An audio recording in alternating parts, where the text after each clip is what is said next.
Alright, let's get some stuff set up here and we should be good. I'm looking for that window that I had yesterday. Right there. Alright. Alrighty. So. It's another morning. It's a day that ends in Y. Hooray. Another stream. Another Minecraft stream to that. At that.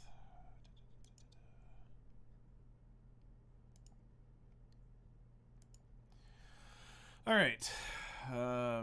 So let's get CurseForge open.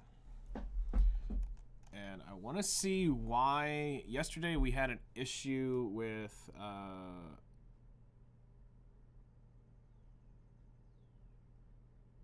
it was the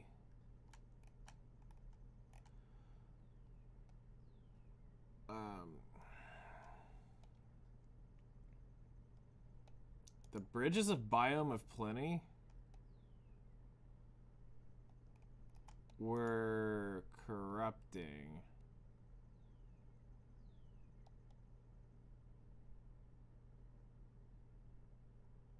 When run.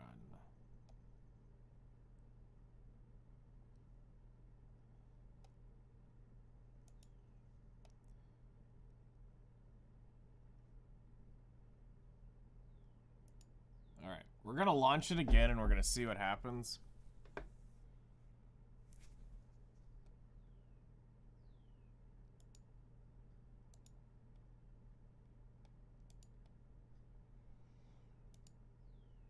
Hello there. How's it going?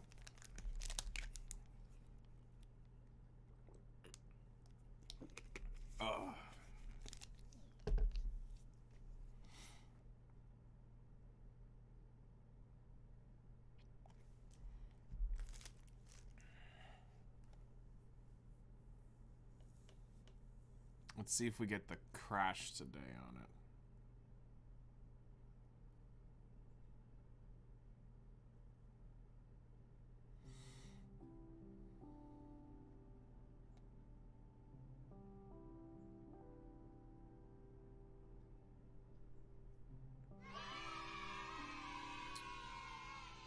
All right.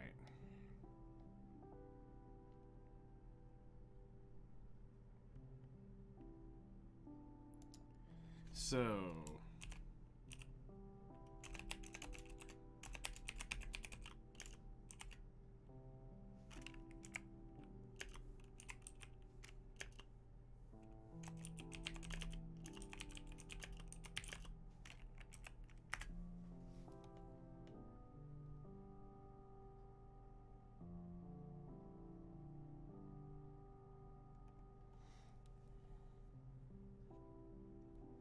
Well, I'm trying to find out how do I get this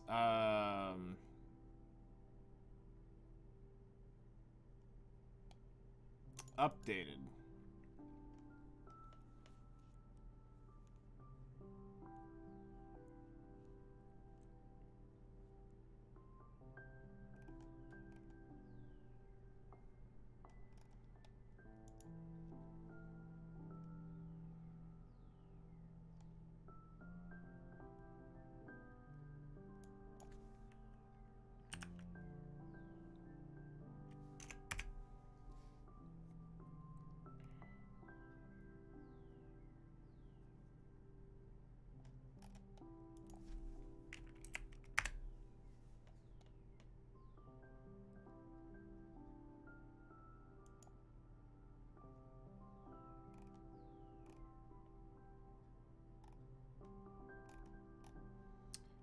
Alright, I'm trying to find the 1.20.1 versions.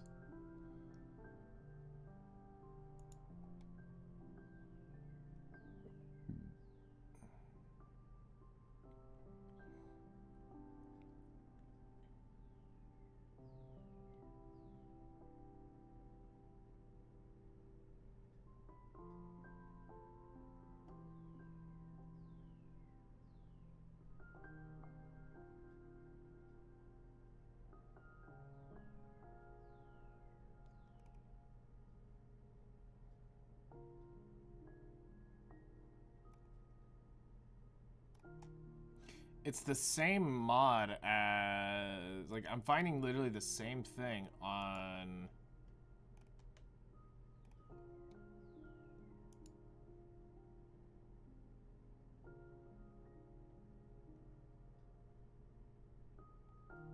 everything.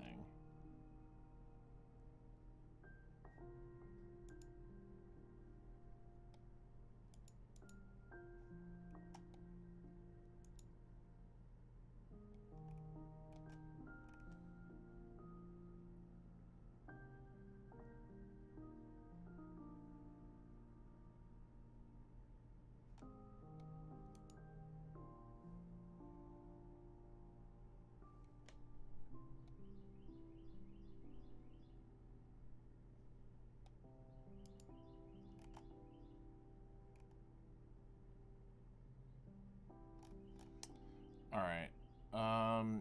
Nobody's really talking about it being broke, so...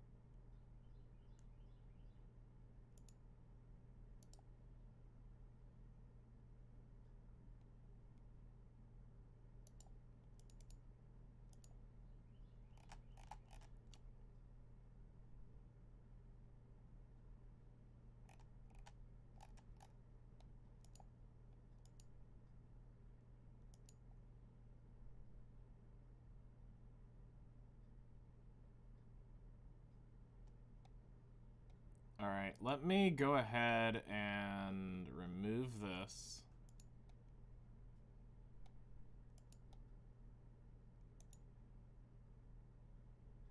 And then let's do...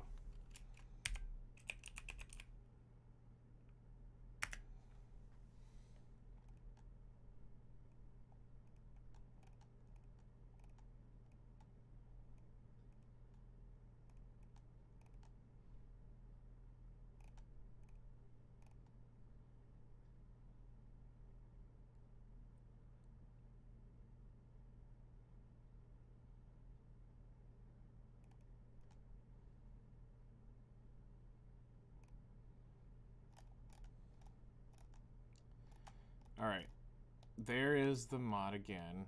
We're gonna go to versions. 20.4, 20.4, 21.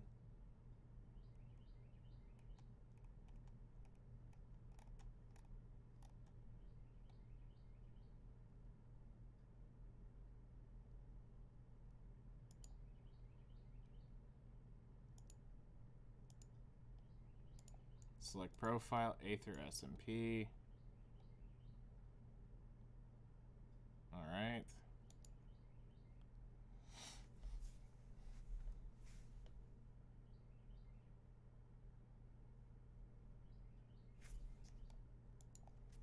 Now we'll find out if it is borked. We'll just scrap it, and we won't have access to this one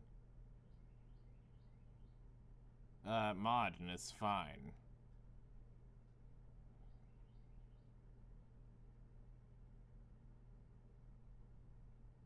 Yep, error during mod loading.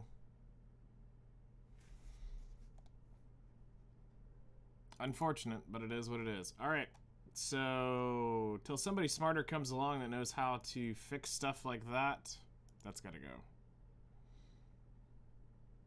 Well, it should be compatible because every one of the biomes of plenty work with this server. That's what's weird. I have the Biomes of Plenty mod or add-on that goes for the roofs, the furniture, the walls. The only one that won't work is the bridges.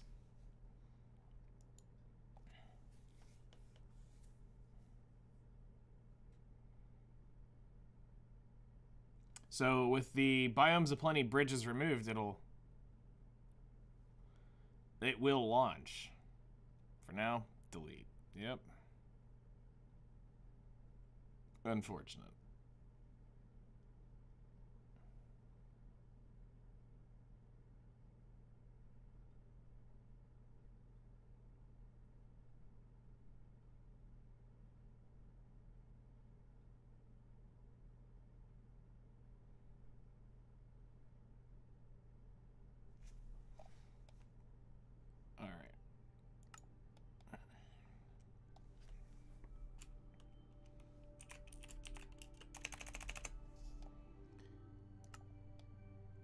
Create a new world.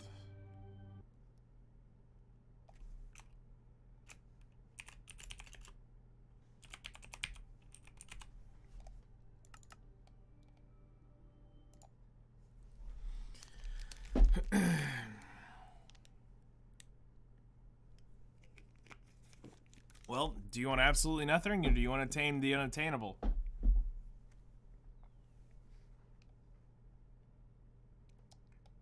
It's up to you. The choice is yours. Choose wisely.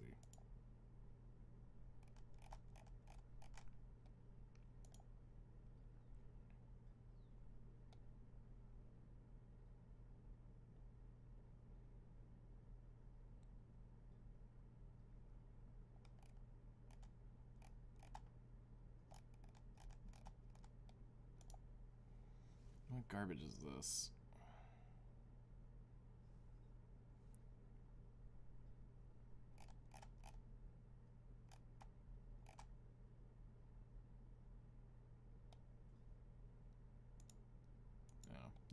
All right. Back to game.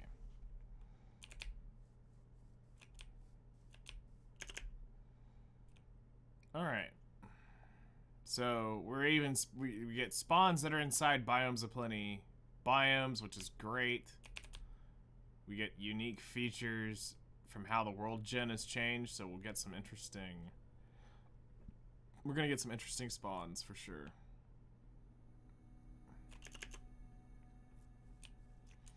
All right.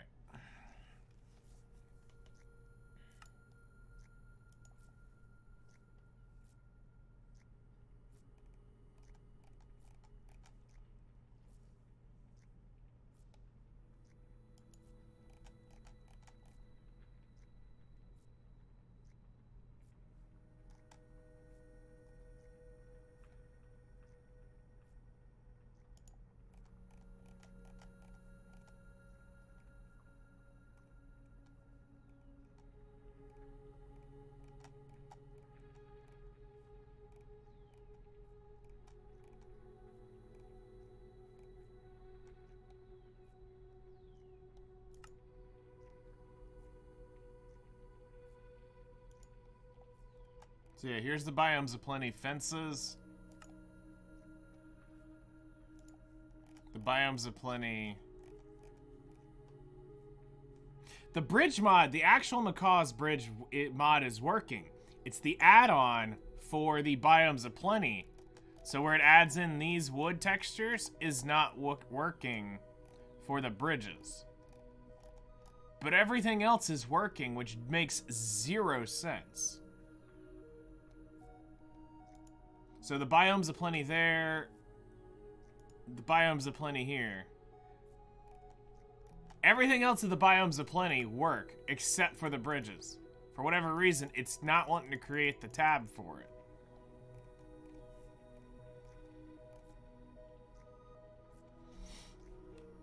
So, like, if we were to go grab a...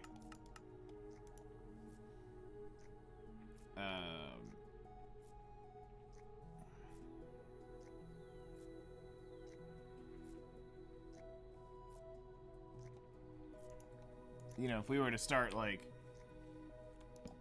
you know...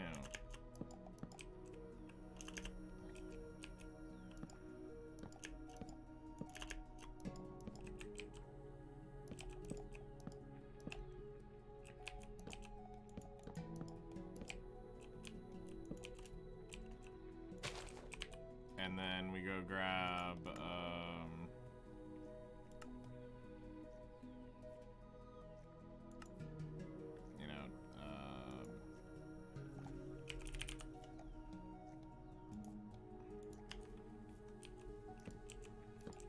you know, doors like that.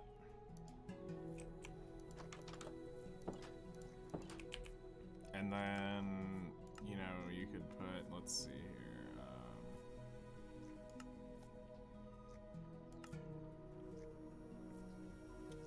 It would be windows.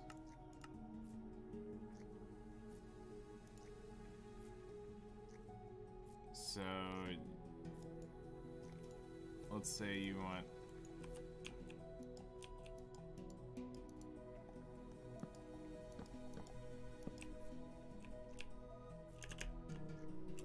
so that's going to create a gap in these because of how doors get placed. Unless we cheat the system and place them back here. Nope, there's still a gap. Okay. Yeah, and that's one of the cool things here is that we'll have access to see people's creativity a little bit more with how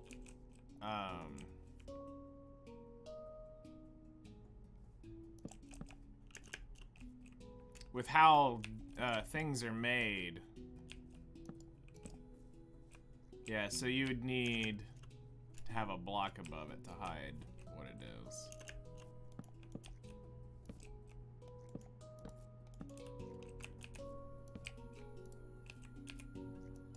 Yeah. Okay. So yeah, if you want to hide your seams, you're gonna need to... Actually, you probably still would want to do this. You still probably would want to place it maybe behind to give it some depth to that. Which is weird because the doors open inward. And they won't swing it this way. But it's fine. Depends on where you want your depth, because I mean, if this was, let's say, the,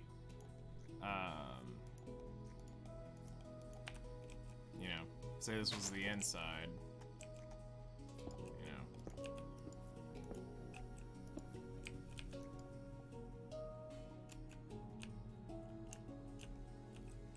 you would have the doors open that way, leaving.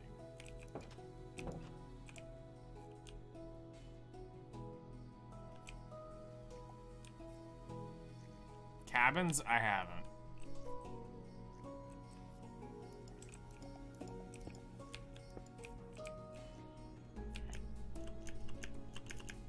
And that's something to notice too. We've actually got to deal with patterns here.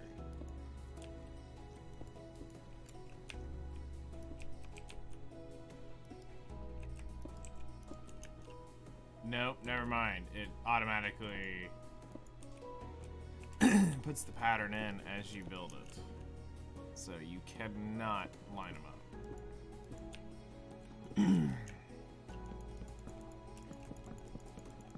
Alright.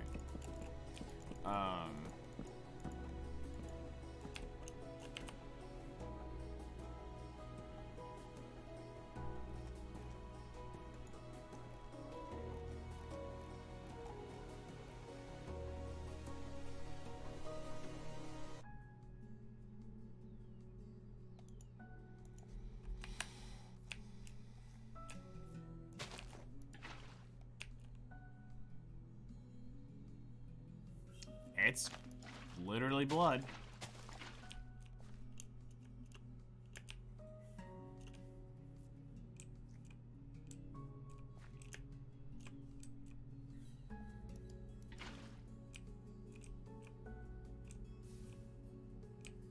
Oh, wow.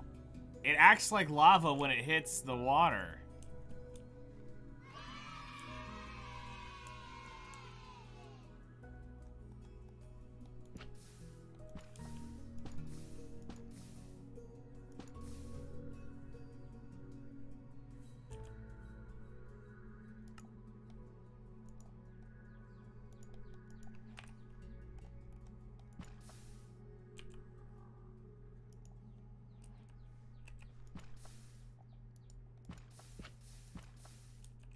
Interesting. So it like turns it into a blood block?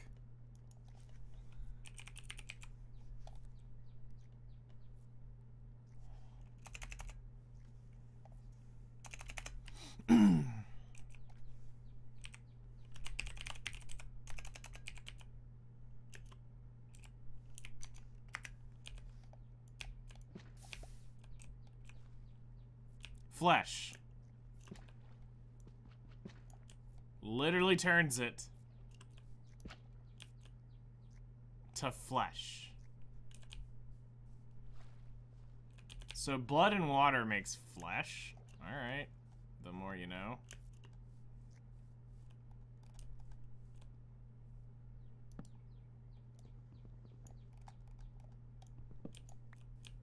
Alright.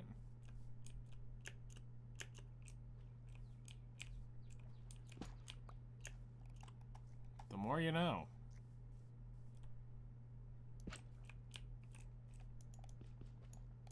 Yeah, it breaks really easily. So it works like a normal Minecraft block, but not,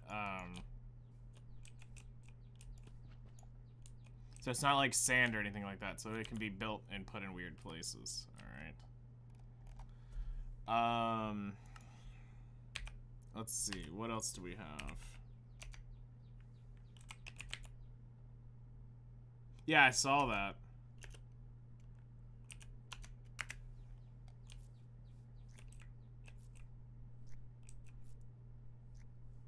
It's kind of got like a pulsating look to it.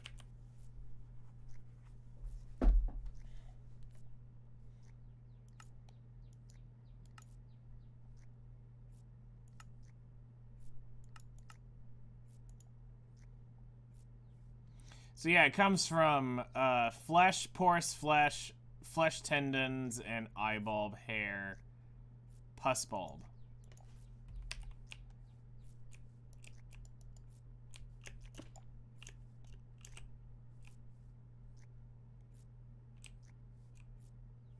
That's gonna be an interesting biome or something. No, God! No, God, please, no! No! No! No!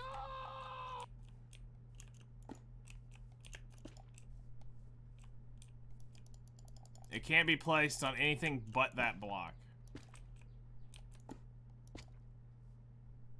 Okay. So that's an interesting biome.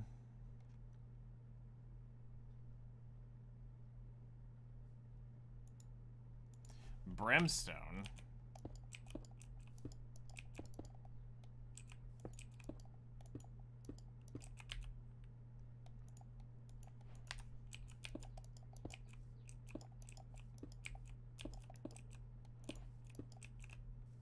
Yep.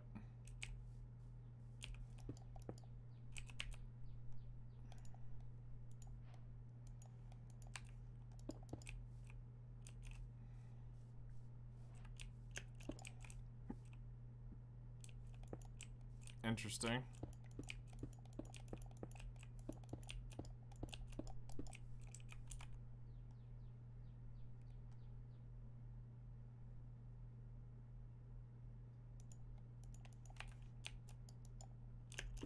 Okay, that can only be set on top of those blocks. Actually, it can only be set on top of that block.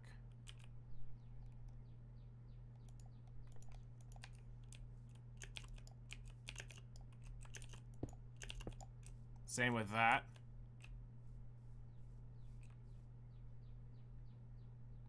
It's spewing. Brimstone wall. Alright. Are we allowed to make... Okay, so you can make brimstone walls on the ground.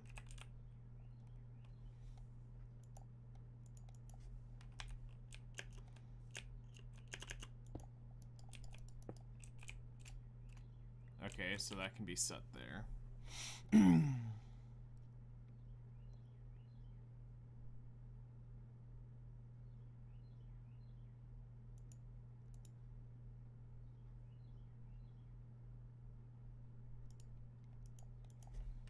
Alright, we got glow mushrooms for those who want to get high.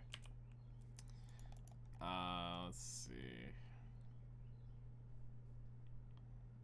Spider egg.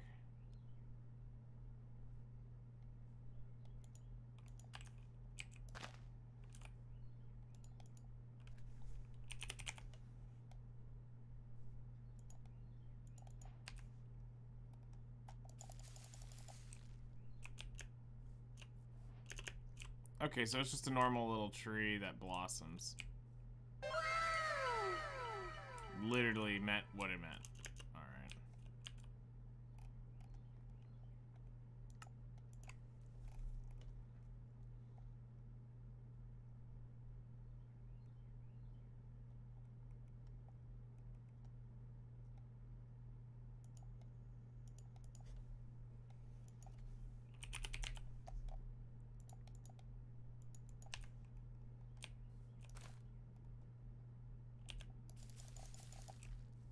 Oh, it's those. Okay. Yeah, I've seen that biome. I didn't know what they were, but I've seen it. Yeah, that was one of the things I liked about this, is it's gonna give players something to have to look forward to that have played, that can build with a couple new block sets.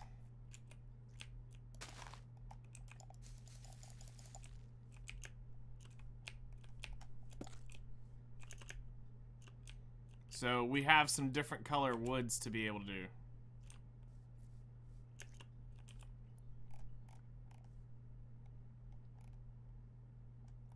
Now, one thing that really itches me about this mahogany wood is mahogany's not red. Not like that. But I get what it's there for, to give this red, vibrant wood.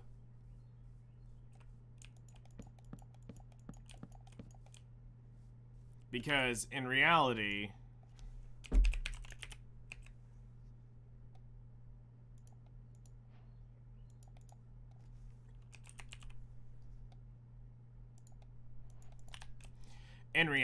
it's between this.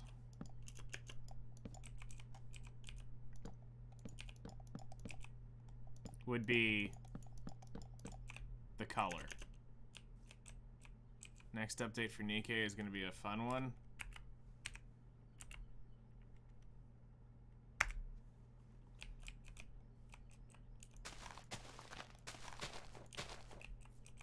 So, like, it would be in between these. It wouldn't be this vibrant red.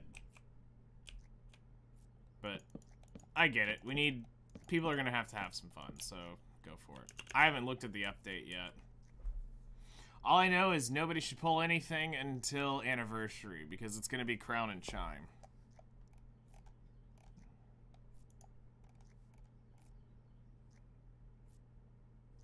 Redwood?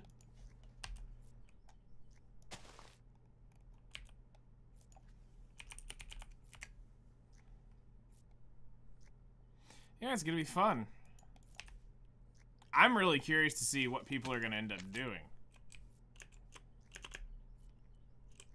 Okay. That's not horrible. Hello there. How's it going?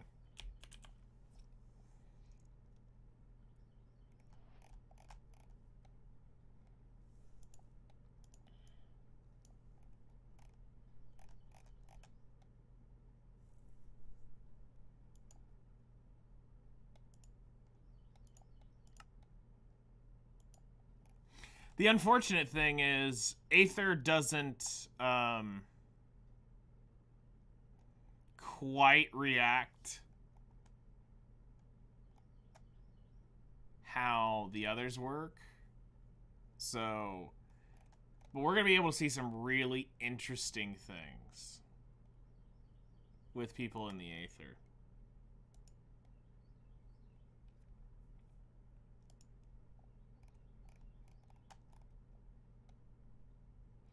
Oh yeah, I forgot about Naturalist adding this in. So you'll have these blocks available as well. I can totally see somebody trying to build a pyramid out of that. Bugnet? Jellyfishing, jellyfishing, jellyfishing. Time to go jellyfishing.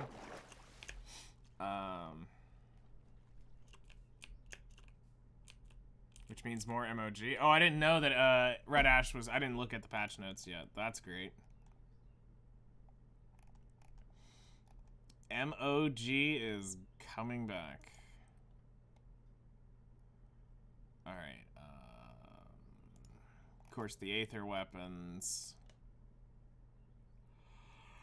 Oh. Yes, that's very odd for BDO. I'm very curious what they have going on tomorrow that they couldn't do it today. That's from the Aether Redux.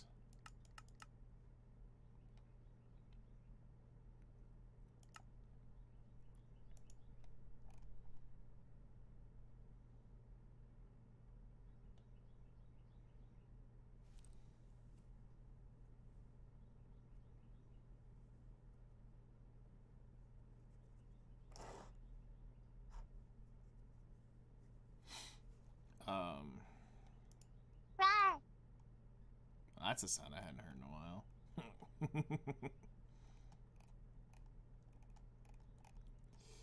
Alright. So yeah, everything else looks like it's working.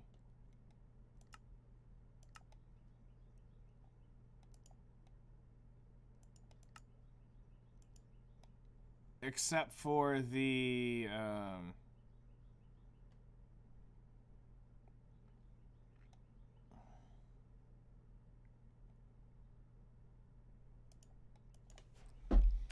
everything else is working except for the,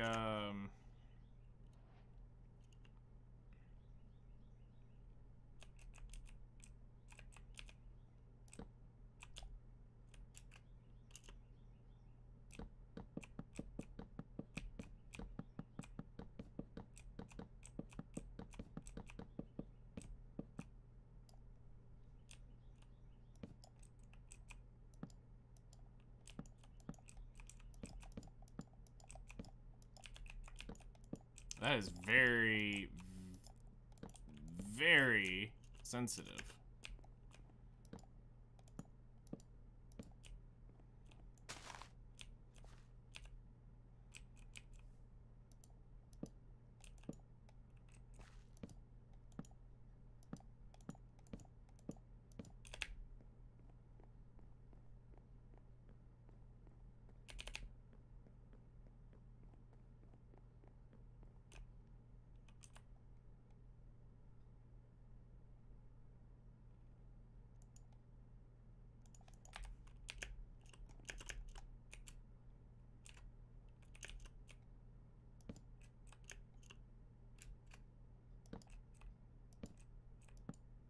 Okay, now that looks wrong to me.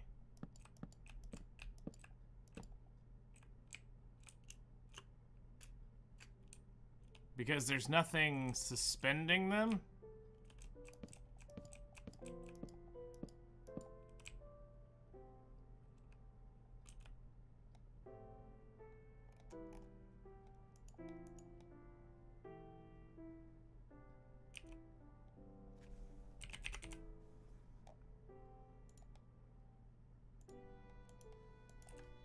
Hello there.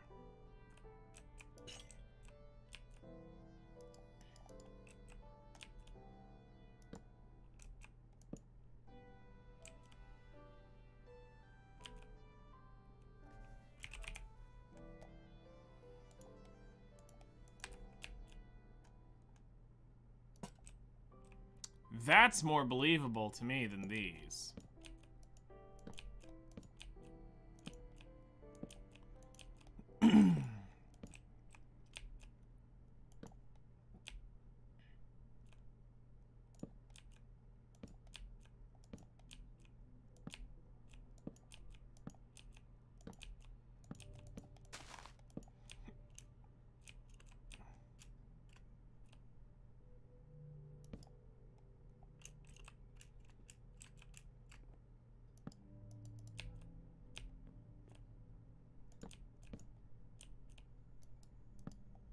It forces him in the middle of the bridge.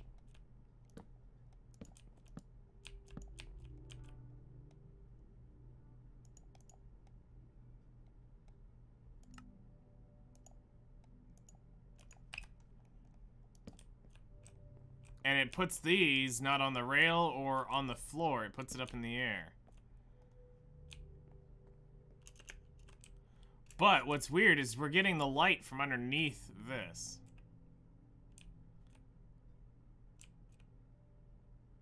They don't fit on the handrails. That's what I'm saying. I aim my cursor at the handrail.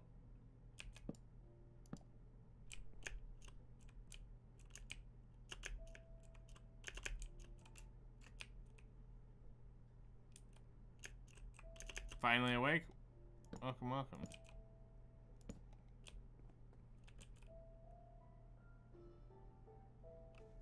So what you're saying is they would go on stuff like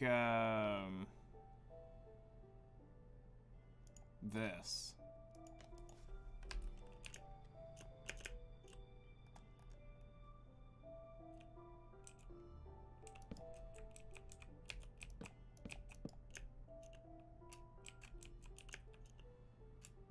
Oh wait, wrong one. Would be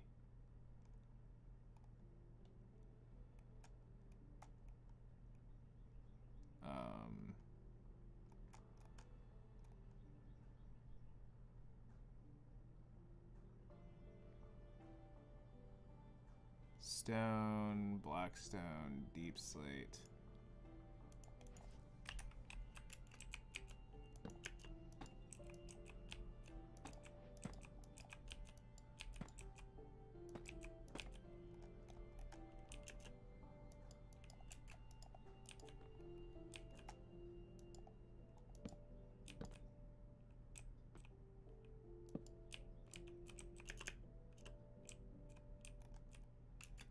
Unless we make it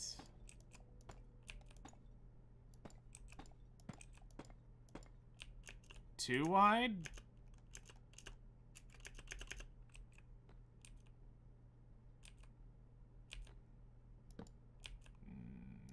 Nope. Okay, there it worked.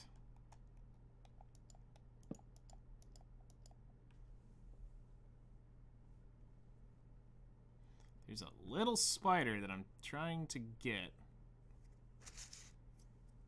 And I keep missing it. He's a little itty-bitty guy. Keeps falling in front of my screen. Yeah, this definitely doesn't work that way.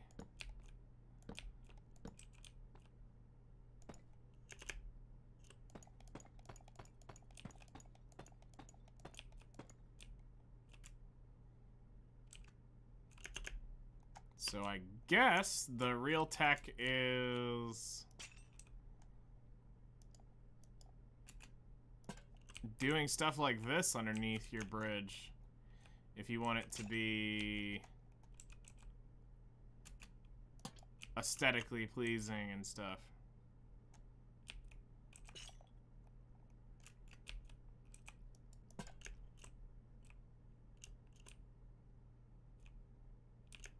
Yeah, that's what we're gonna try to figure out.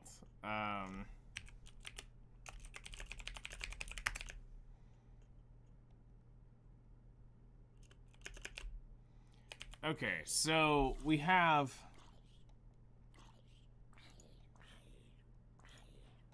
a suspension bridge.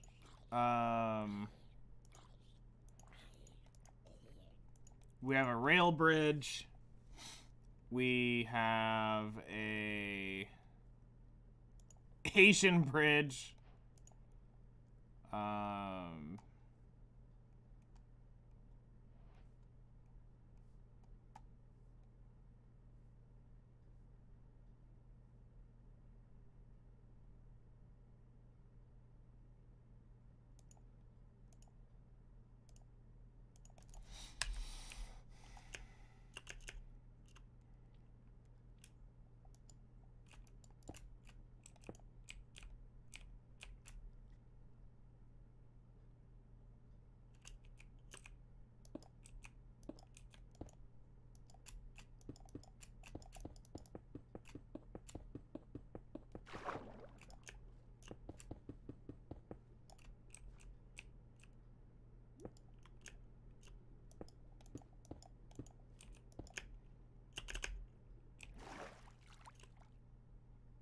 Believable. Okay.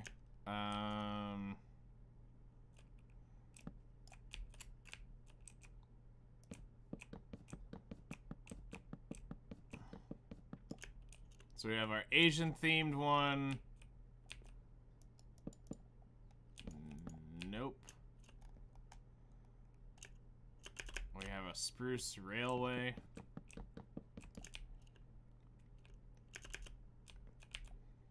Which I assume this allows us to put rails on top of it.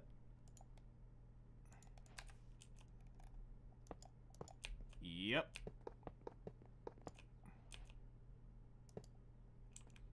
Suddenly it collapses. Yes.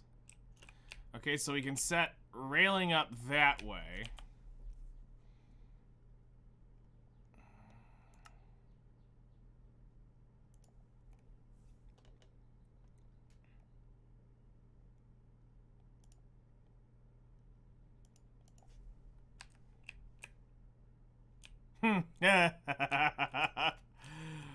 No boats allowed past this point.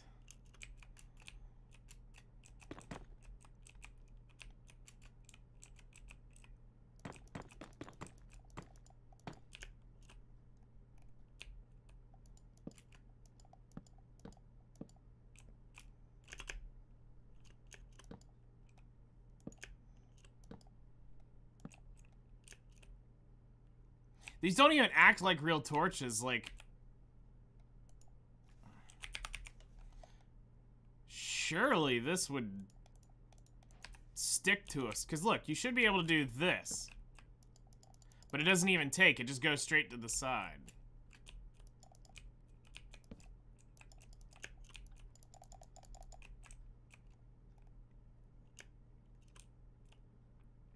Wait, those actually stuck to it.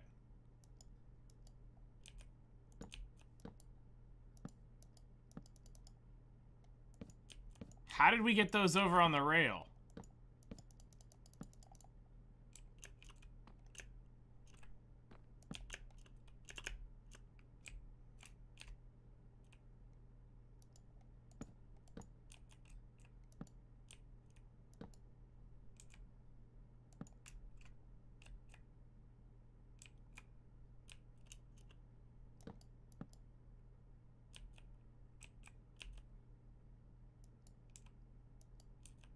Wait, what the?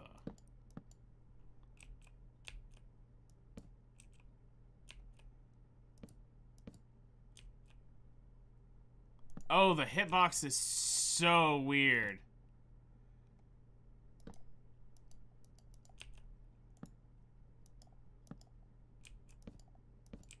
Okay, I can get him over here.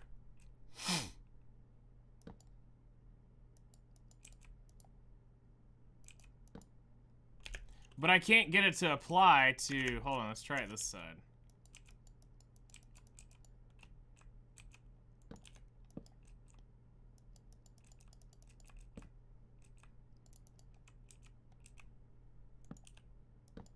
Okay, so... mechanically... they cannot be on the same block. Hold on. Maybe this is jacking... Nope, that breaks that rule, so that's not possible, so... bridges, lanterns...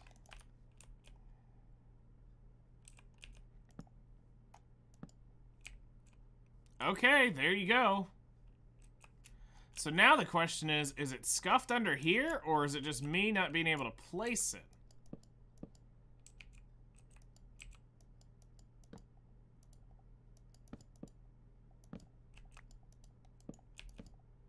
Okay, so it's definitely not meant for below...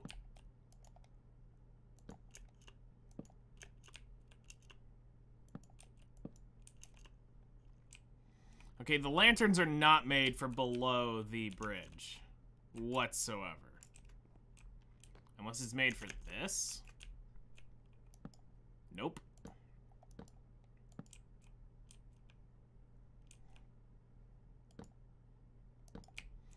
But they can go on rails and stuff like that. Can they go on rails like this now that we kind of know how to place them? Yeah. Alright. Let's go over here to Asia and try to place... Okay, that's... beyond scuff.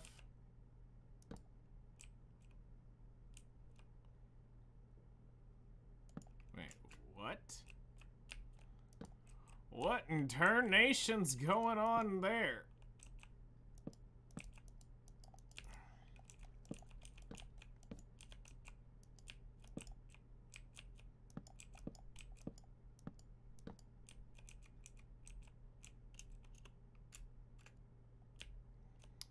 I mean, it can work, I guess.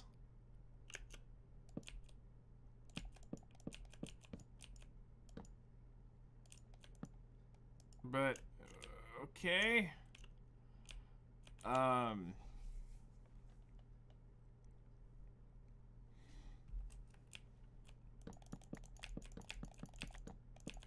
All right, so let's try something here.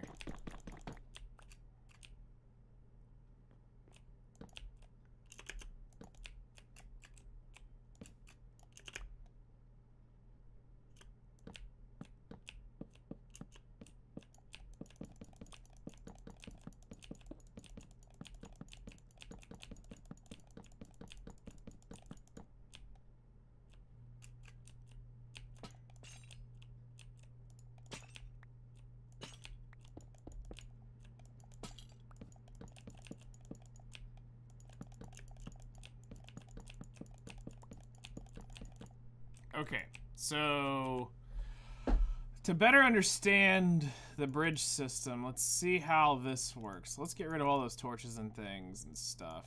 Let's use something vibrant so that y'all can see it real well. Let's use like the spruce.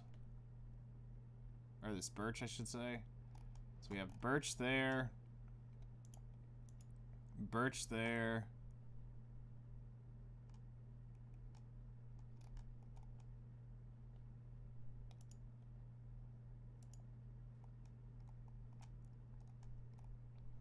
Okay, so let's see.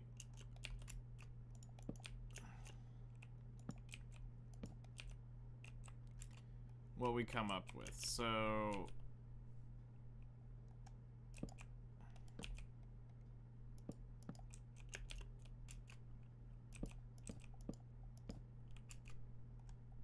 you know, we're just gonna pretend that is down there. Let's also get rid of this.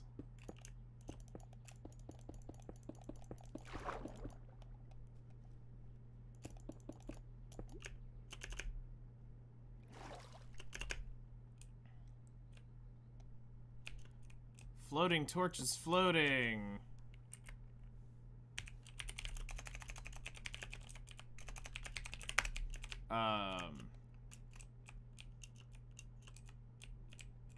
And let's actually make this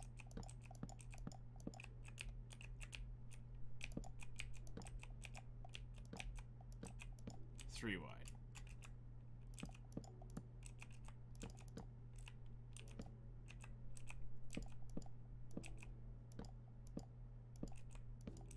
Okay. But from here, we do not join in the middle. We come this way.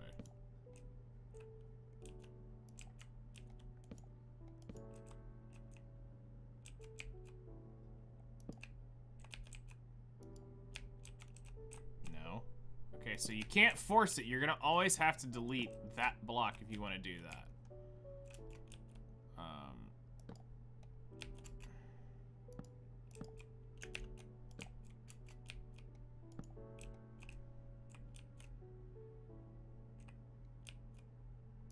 Place that there, place that there.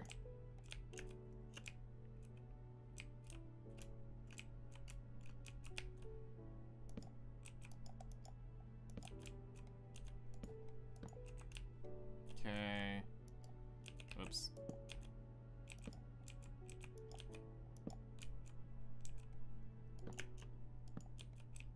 All right. So we have that. Now, what if I want to turn the stairs?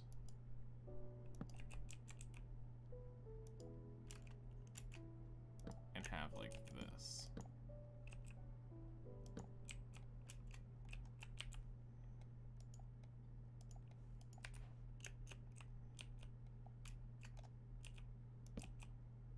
Just put a block like this here to try this because I want to turn it here.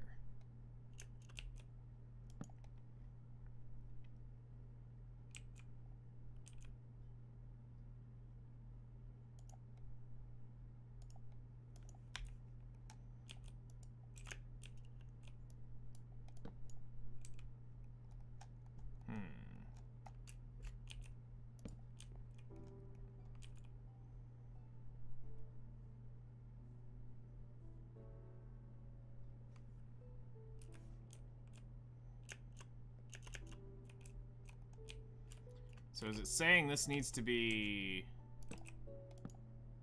2 wider? So like here?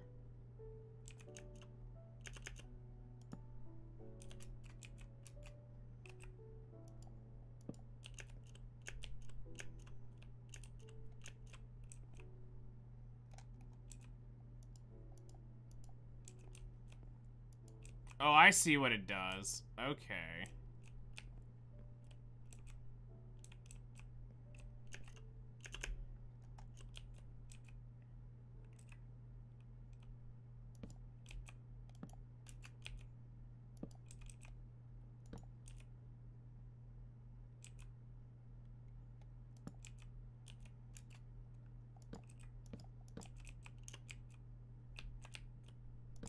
So it would need to turn literally like this if we were to make stairs. No, because that wouldn't be right. Yeah, it would have to turn like this in order to turn stairs.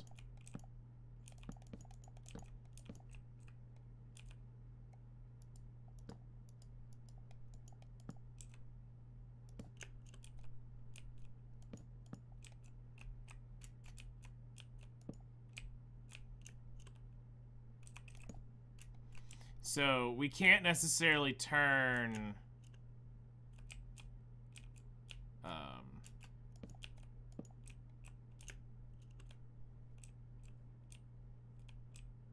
we can't physically turn them like I was hoping, where it would conjoin up and it would form the bottom platform. It doesn't do that. So you'd have to do, like, so if we're using birch,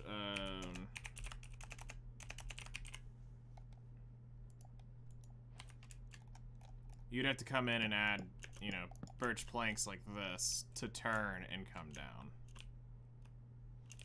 Which is fine. I mean, it works.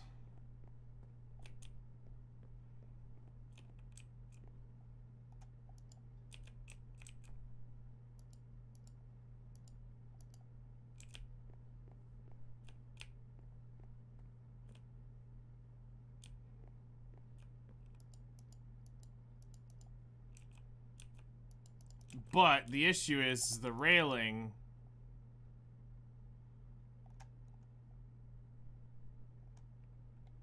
Well, actually, could we get away with it by using bridges here? Hold up.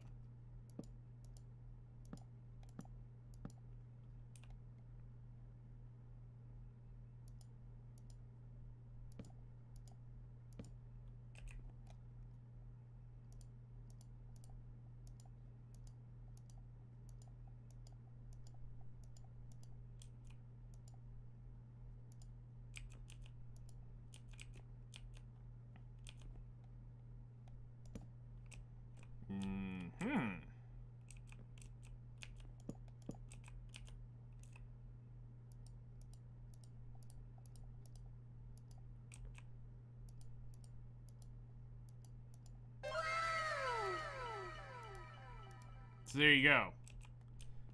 That's how it would... That's how you would have to do it. You'd have to use... You would end up using stair... You have to use the flats of the birch bridge to make the stair here. Okay.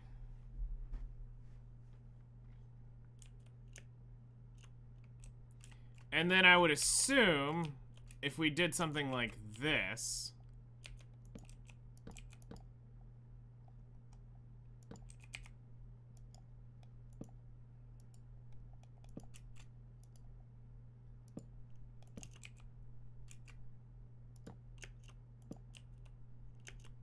we could...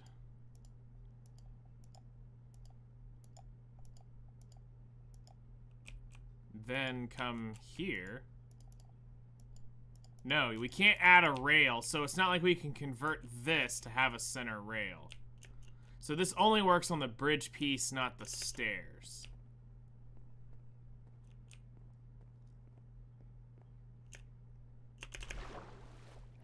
Still pretty neat, though.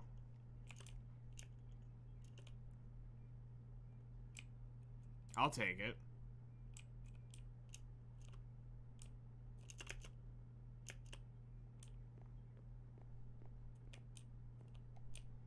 So that's a pretty cool little addition, and it really can help build, like, unique things. Like, especially if you have big gaps like this between places, you could create cool staircases.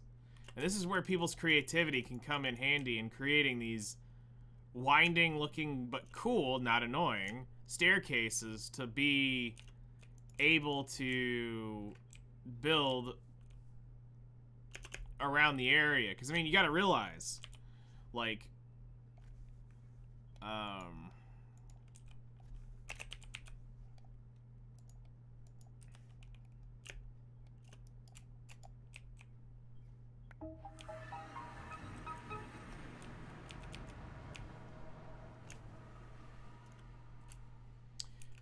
this is what this is gonna end up becoming. Like, think about this. You're gonna end up having stuff that will start your stairways to heaven.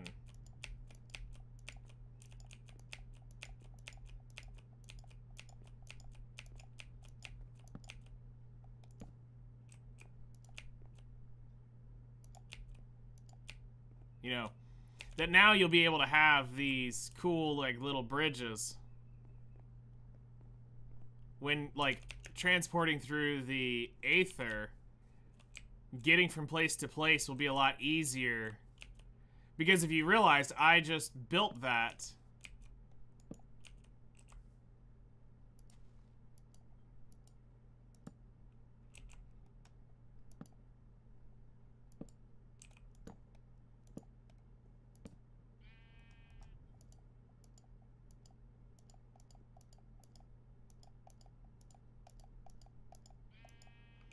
So I built this, just hitting the stair going forward. I don't have to hit. You know how in Minecraft you have to, if you're building a upwards bridge, you have to always be able to catch that under block or put a block out. I'm literally just clicking the staircase and it's building it forward with a new piece, and it adds it up to the next part. So getting a, you know, getting from island to island is going to help really be interesting once we get here. We'll have probably a network of these bridges all over the place, you know, as we begin exploring the region.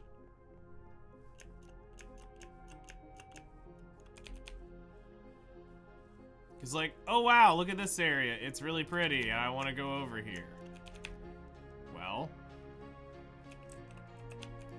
let's go.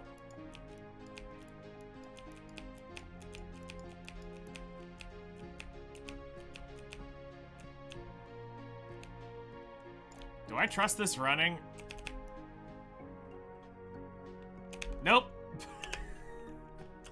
At some point, if you lose aim, you're dead.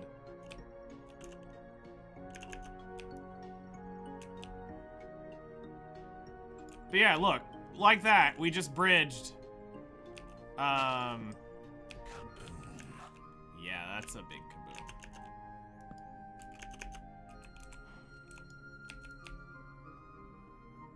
But this makes building bridges up here super easy. You get two people with the exact same thing running across. You can quickly forge paths.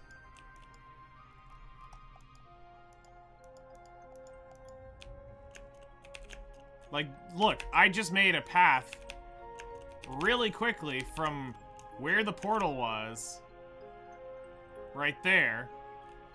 We were able to bridge up, come over, and now we're headed over to the next island. So, it'll help make traversing this probably a little easier than they wanted.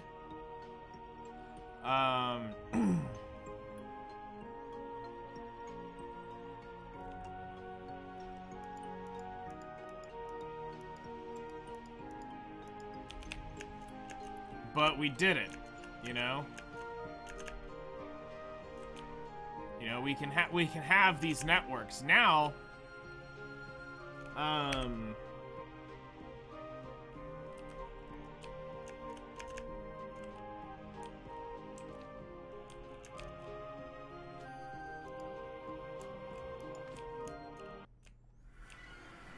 now let's locate structure, stronghold.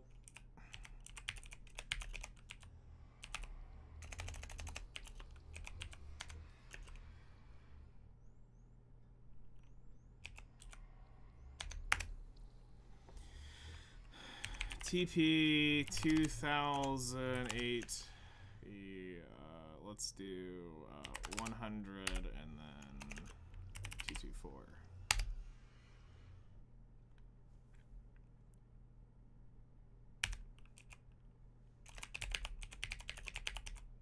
Yes.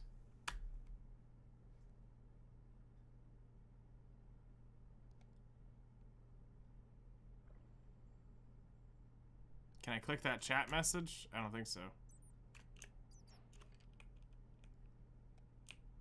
All right, here we are, right at the portal.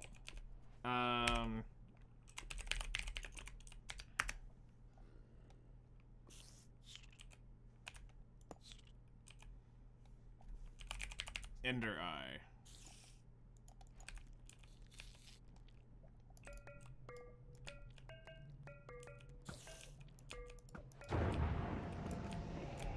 Club Bluey.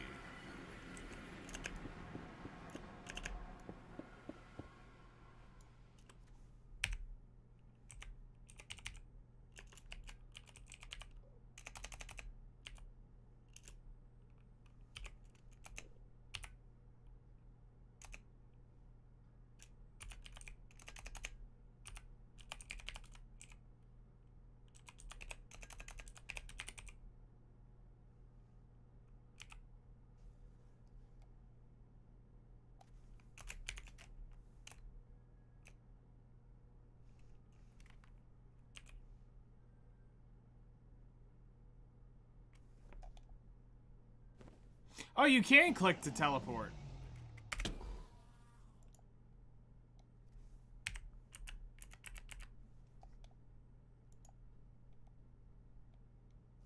Oh, it just takes you to the... It just puts it in chat. It doesn't actually teleport you.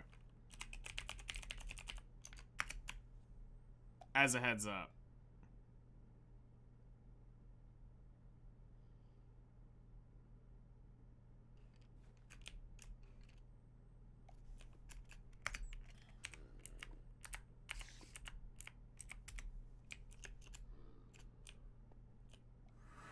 Okay, so the million-dollar question of why we're here.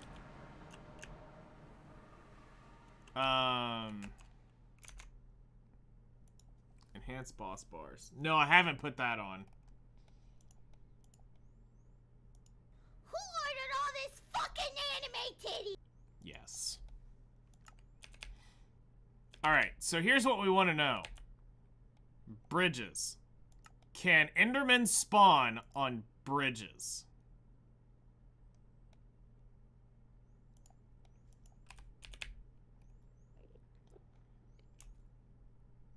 We're about to find out.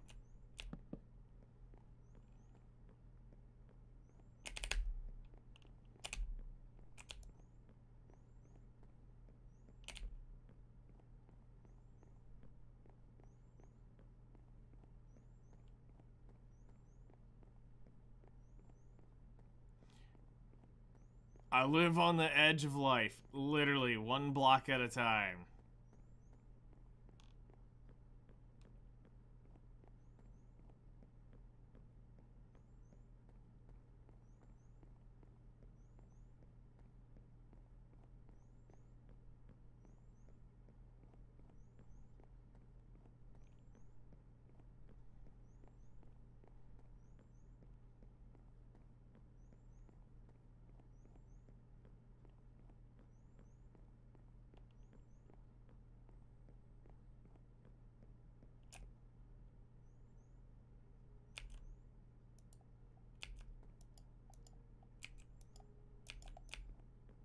Alright, let's make it.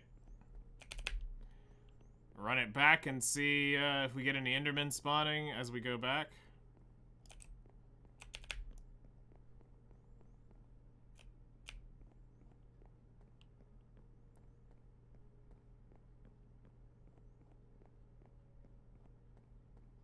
Because this could be a very good solution for my Ender. If they can't stand on this, I don't have to do some absorbent, like, tunnel. Although it would look pretty as everything, it would just be... It's a time saver to get out, at least. No, they just straight chilling over there on that island.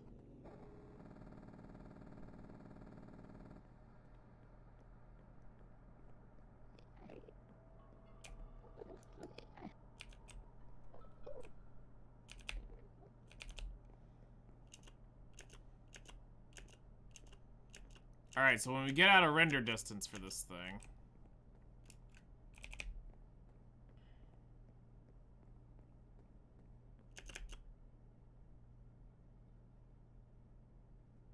Goodbye, Enderman. Alright, we are out of render distance. So... Let's do,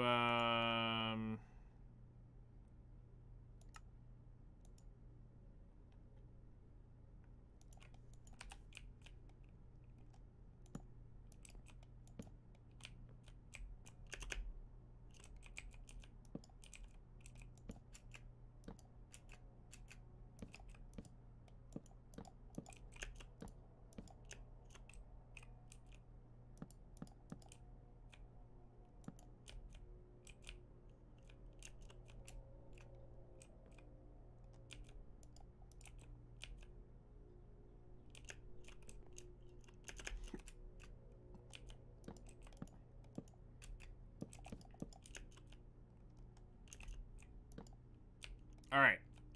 So Enderman should start spawning here.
Weird. Endermen are not spawning on this, which they should. So what did I break?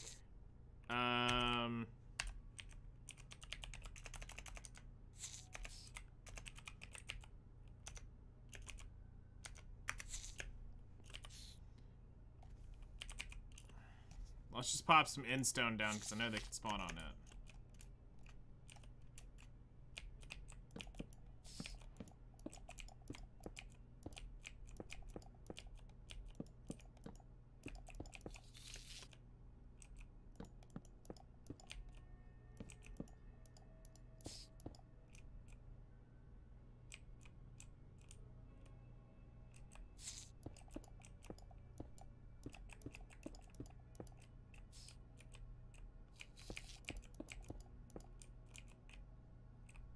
I think this might be the trick. We might be able to use that bridge as a way to get back and forth.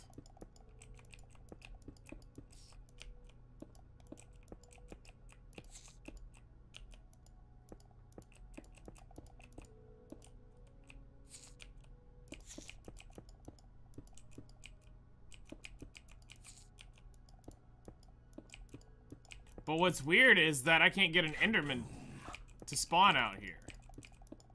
Which feels really weird.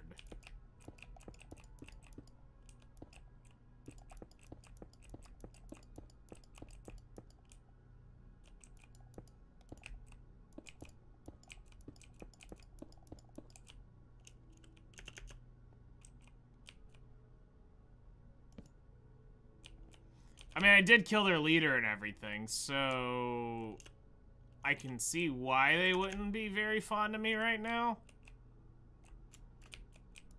But, like, even when I was building the other Ender. And I mean, I could always go back to that realm as well. And try it there, because I know I've got them spawning right at the edge. I just didn't want to change worlds. So yeah, I've got this big platform here that these things should be spawning on like hotcakes right now because I am out of render distance. And I should have Enderman right here. Even in creative. So I'm wondering what I broke. Maybe when I killed Entity, I didn't... No, because they were spawned back in.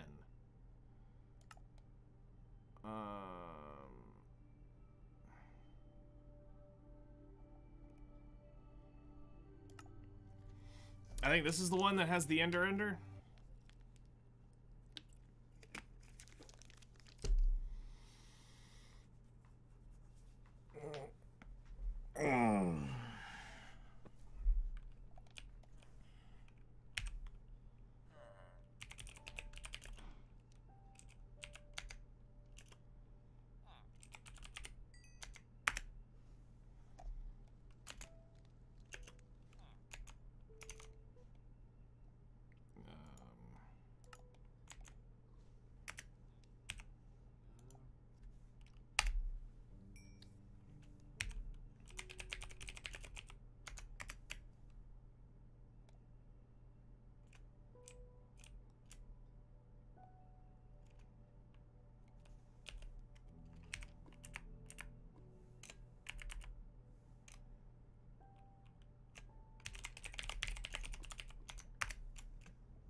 Yep. Okay, so this has got the Ender in it. Let's go ahead and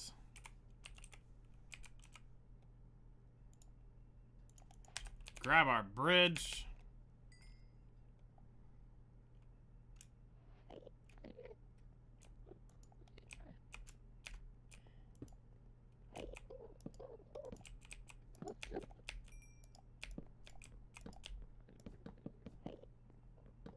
And see what happens as we build out to our Ender.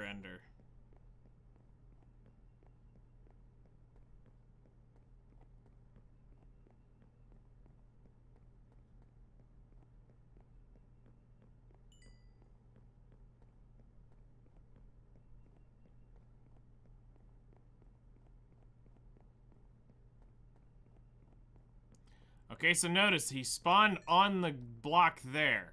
So they are spawning out here. Okay, he can stand on it. Get off. Pop. You're annoying me.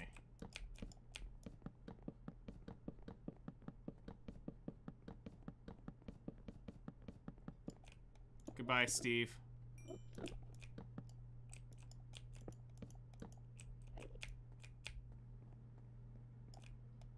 Larry, you too. Bye. Greg, it's great to see you. Good.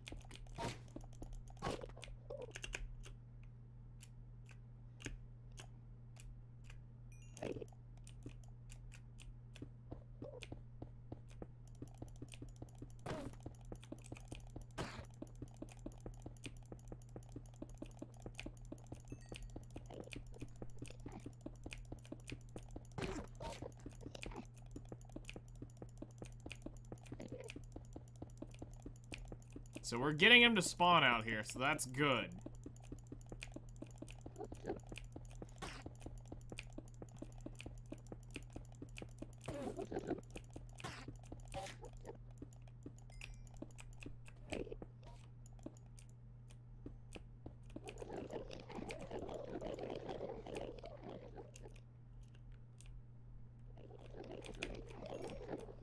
Oh gosh, that is... Follow the little pixel on the screen. It will lead you to Sanctuary. Alright.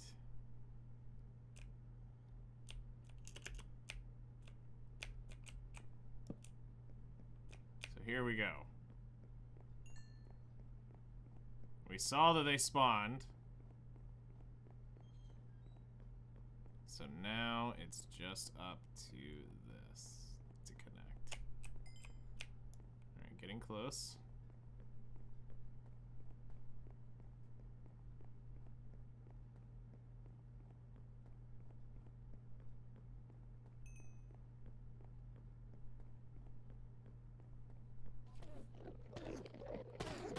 And there we go.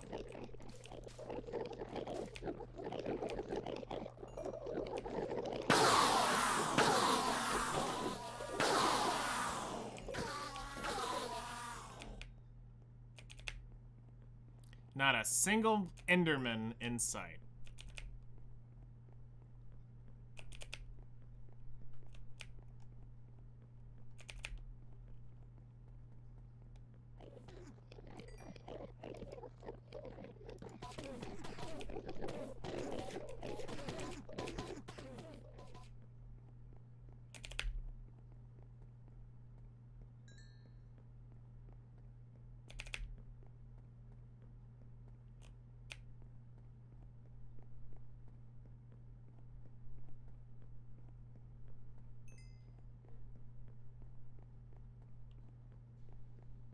So, this looks like Dewey right here.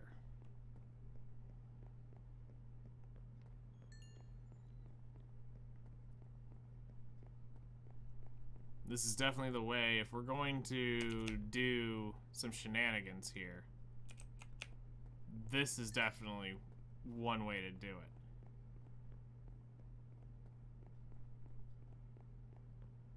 Correct. Normally this is a rail cart system that I build with a leaf overhang. But you can imagine how many leaves you would have to silk touch to build this. This is like 500 blocks out. What's easier to do? Silk touch a bunch of leaves? Or farm up a bunch of sticks and logs and stuff? Getting the sticks and logs, 1,000 times easier.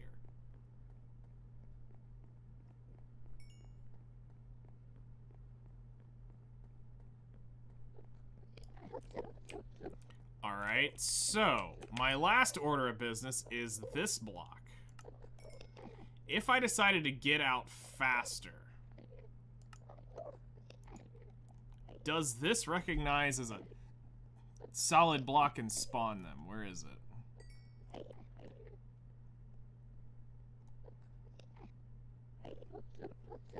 Let's use this so that we have the contrast.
Up, up. That's all I needed to see right there. They spawn on this, but they don't spawn on that. So, here we go. If we're gonna come out here and bridge out here in the most efficient manner of materials, it's using bridges. Because the railway, they can definitely spawn on.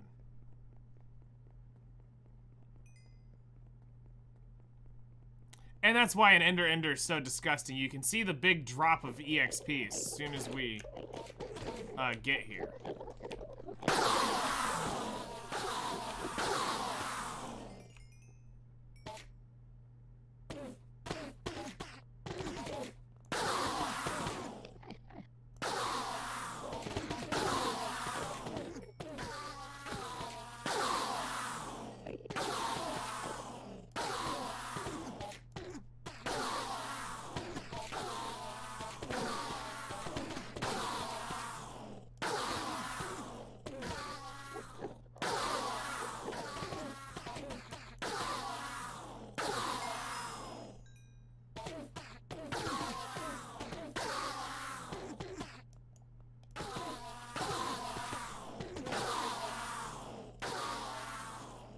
So yeah, this is definitely...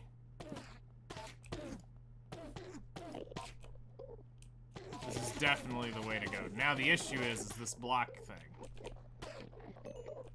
It raises you up a block, so...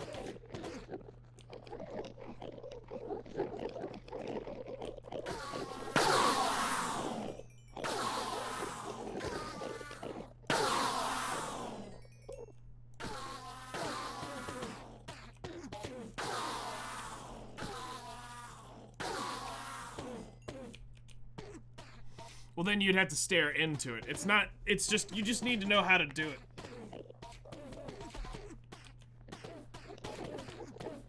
I would assume so, because if an Enderman's not spawning on top of it, I'm pretty sure it's mob safe at this point.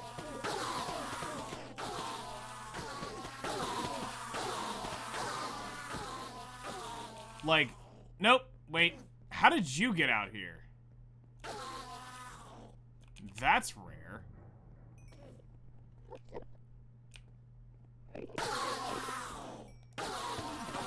Because that's a 1 HP one. But also this is not because this hasn't been finished. So the idea is you have this drop shaft here. And you're getting them spawning up here because of mob cap.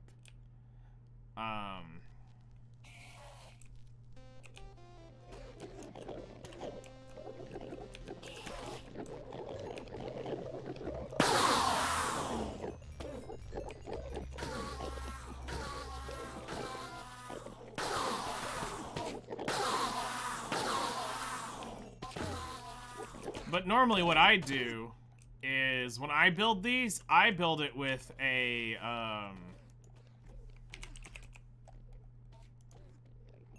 I build mine with a glass drop box all the way through. It's expensive, it takes a while, it's a lot of sand farming. But I have a full glass drop box going down.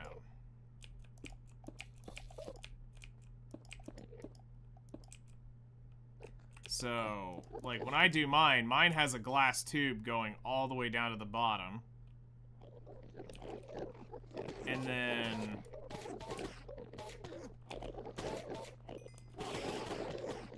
you know... this is what's weird is, so... you know, we have this. So my structure's built a little bit different than how this guy's tutorial was, but I just wanted to build it his way.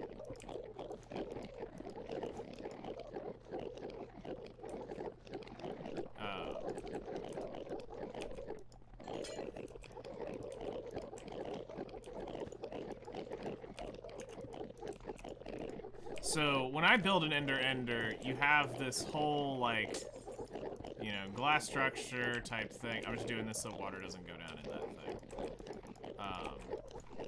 So I'm just building like a fake wall around.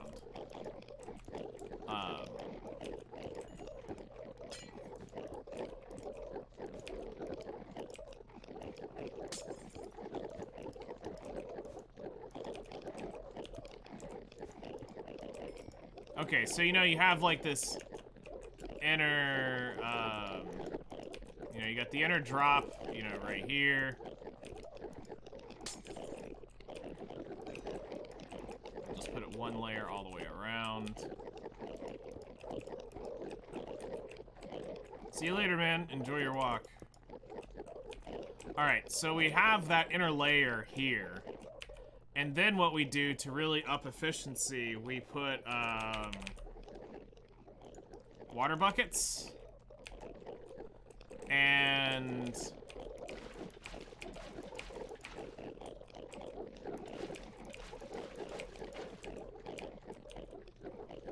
we, obviously, you know,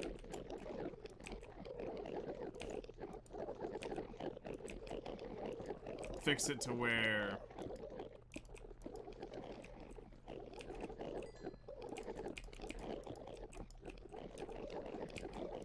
there's a path here. So if we don't want this to be flooded, you know, we'd have this all the way right here.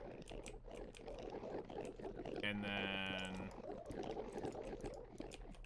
you would build up like this.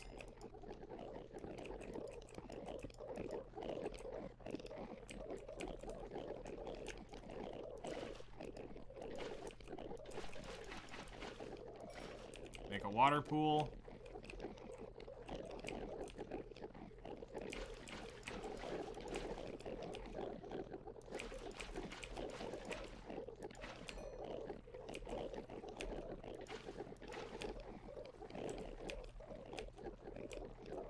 And then you would place,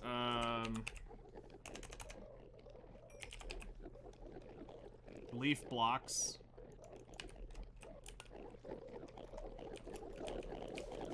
Right here.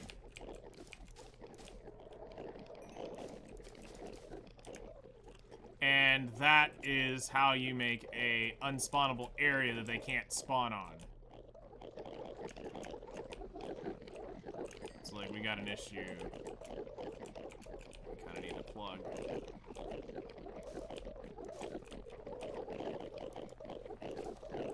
That hole right there.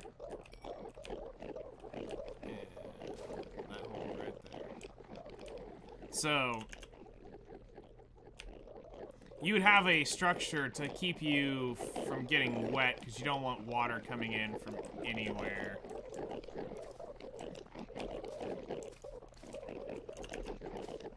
Yeah, that's not the goal. You know, obviously we have rooms built and stuff like that. Like, there's actual structures. Sus ad behind, that is a friend of mine.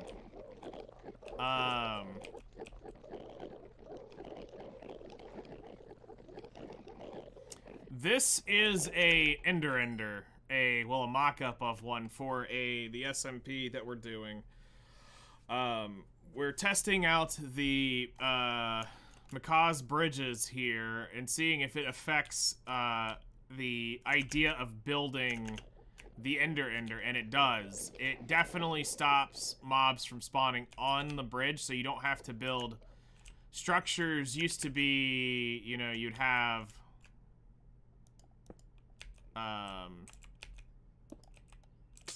build out a couple more.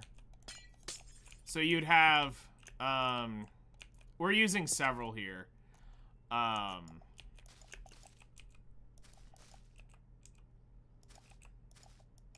So basically, you'd have a structure running like this, with a railway underneath it, all the way here. But we're using Macaw's. Basically, it's the Aether. We've got the Aether installed. We have plenty of biomes of plenty. We have a Macaw's, basically most of the Macaw's furniture and stuff that we're trying to set up. Windows, roofs, backpacks was requested quite a lot. Just enough heads so that people can have stuff to do with that. That may not make it in here. Obviously, the Aether is the main feature of the SMP, so that's there. We've got a passive skill tree system, which is where a lot of this is coming from. Since this is going to be a 90-day SMP, we are trying to find something to help add progression to the game, and this is one thing that needs balancing, was getting the skill points for this. Because even with the skill points I've spent here at roughly about 100, we can nearly two-shot wardens, and it's kind of disgusting. But it's like, how expensive does this get? Okay, this isn't really two-shot, but I can get it to two-shot. Two-shot with this thing, it's dead. So, the map mod? I don't have a map mod.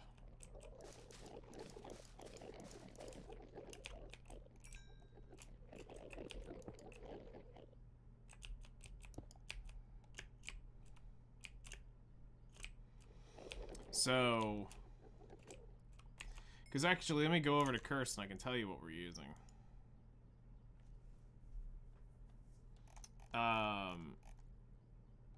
The Aether Redux, Sophisticated Core, Sophisticated Backpack, Sky Villages, Passive Skill Tree, Naturalist, everything of the Macaw's thing is in here.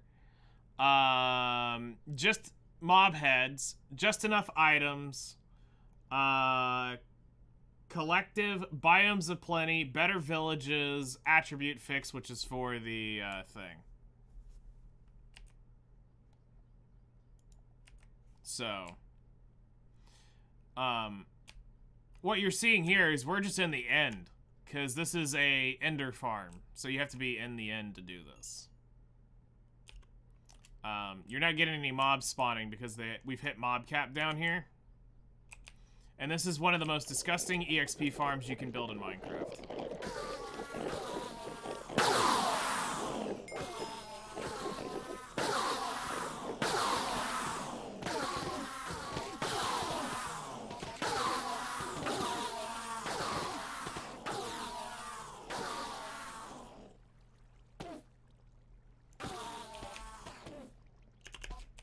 Like, you can see them falling here.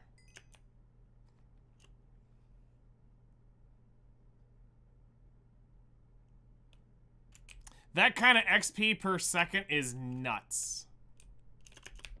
It's the best EXP farm you can build. So, we basically came in here just to test out to see this. This is what we wanted to see, is this stuff. Which is great. It accomplished exactly what we needed. Not a single Enderman spawns on this. And you'll notice once we start heading back, Endermen will start spawning on this railway, which is showing that they can stand on solid blocks, but they're not spawning here. So, when we head out this way, this is the way we want to build, is on a bridge. They don't spawn on them.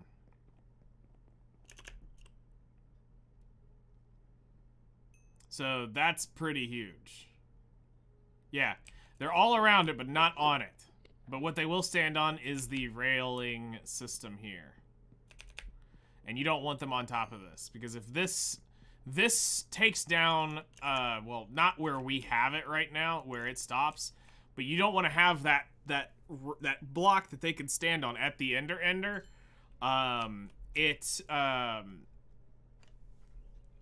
That block is what allows them to spawn on it, and you don't want them to spawn there. You want them to stay focused on that platform so they go to that endermite, fall down your drop shaft, and you can maximize this thing's EXP to quite a stupid number. Not even my gold farm on my bedrock game can compete with the EXP of this thing. And my gold farm there is nuts. So, It's pretty cool that works. That's actually makes my life 1,000 times easier.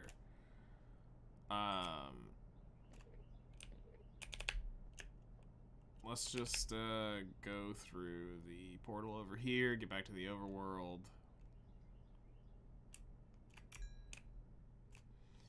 Down we go, back to the original spawn.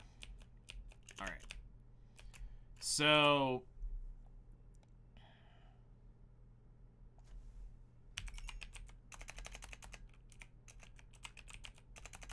oh wait, wrong one.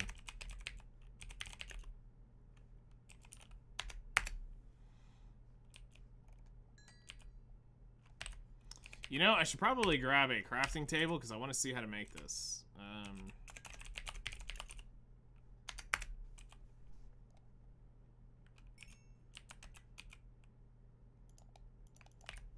So we've been testing mods for the last week or so, trying to get everything ready, get the balance added to the game, because we don't want it just to be stupidly easy, and we don't want it to be hard, like actually toxic. Okay, so it takes 6 stairs, which is fine, so it's 1-to-1 there. But now, what does it cost to make a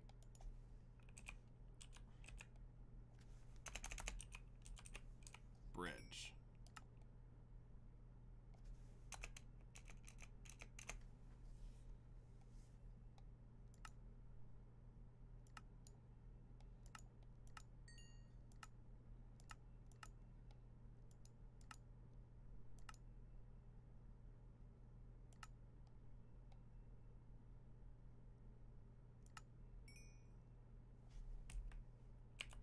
Do I need a stack of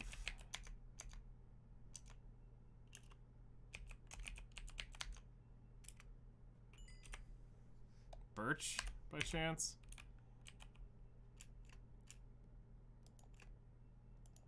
Let's put sticks.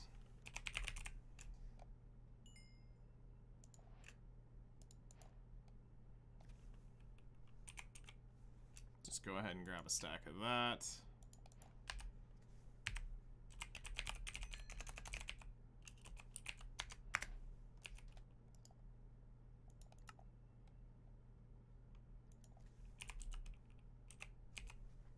Okay. So to make it, it's 3 slabs and 2 fences. Okay. So that is... It's not that it's not cheap.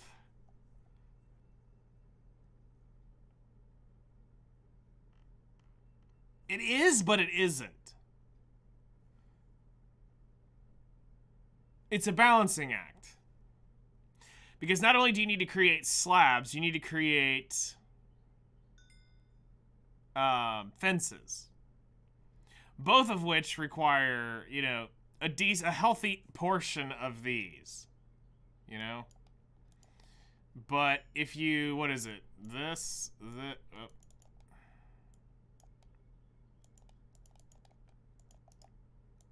What is it? This, whoops.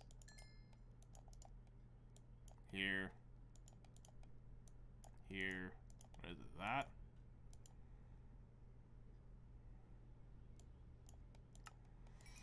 Man, it's been a minute since I made a fence. It is... Oh, it's 2, it's not 3. I mean... You get 3 per, so I mean, you basically get 1 bridge per every fence you make. So whenever you craft it, you get 1 bridge.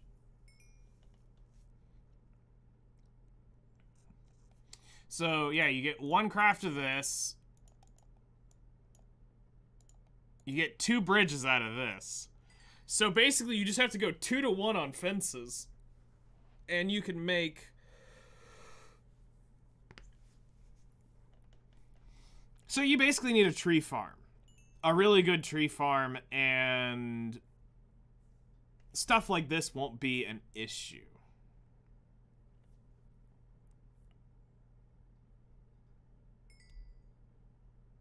Okay. That's not horrible.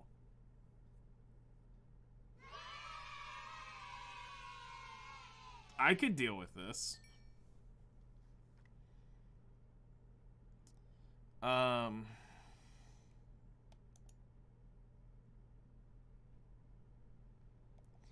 So let me find the Curse 4 page again.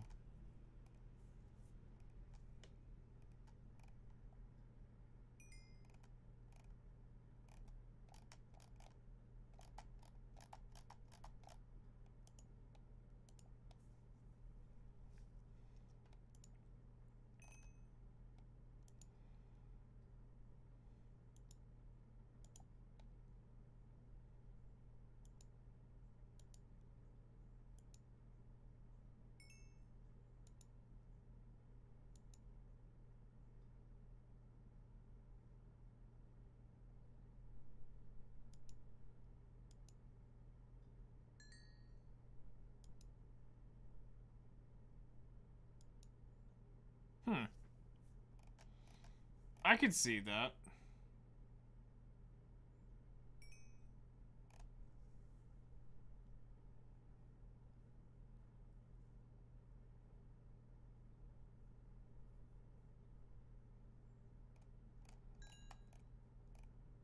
Well, you got to think too. We're gonna have people running on kind of potato computers, and it's gonna be on a server, so you do have to keep that in mind.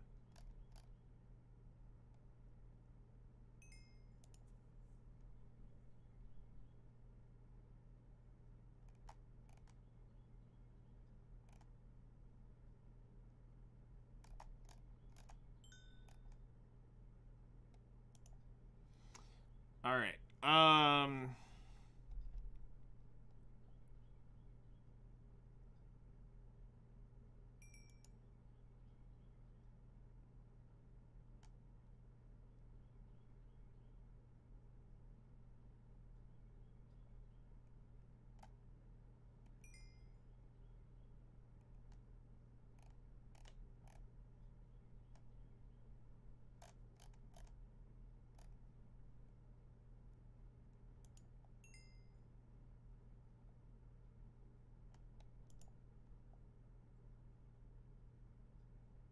Add the Hermitcraft one?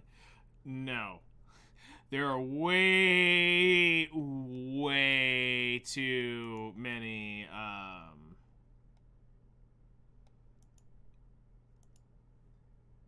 way too many, new players gonna be playing to be running anything Hermit Crab.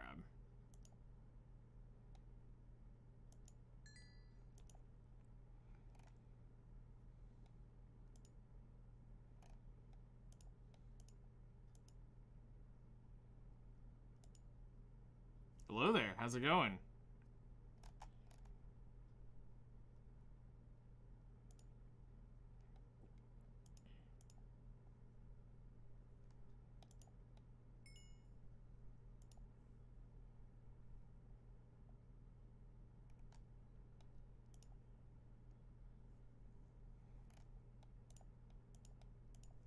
So I want to figure out how to get this installed for me, because I would totally want to use this.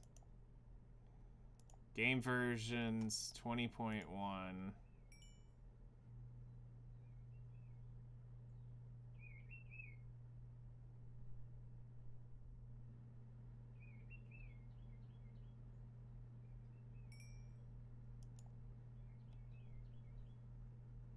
Just got home from the grocery store, now chilling with anime and Twitch. Nice.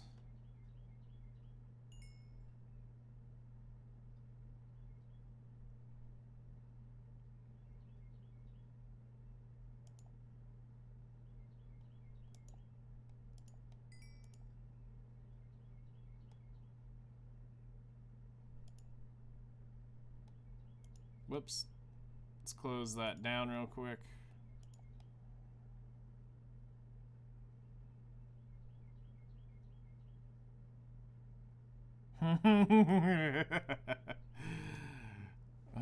Yeah, good old Eins.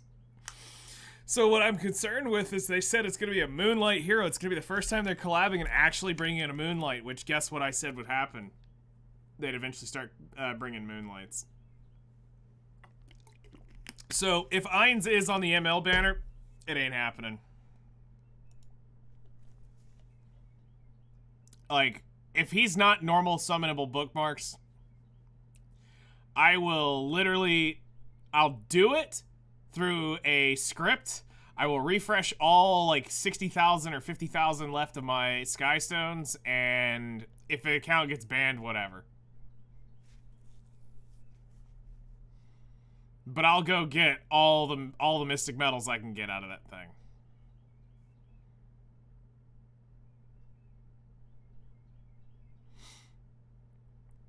But we'll see. We'll need to see the patch notes for it tonight, I think.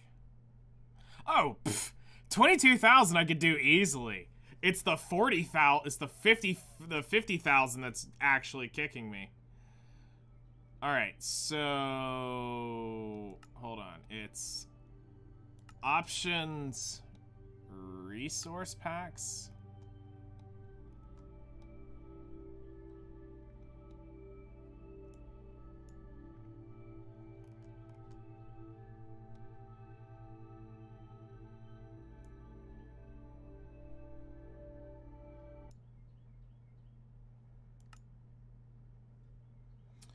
Epic 7. Gets a collab Wednesday for, gets a collab from, Overlord.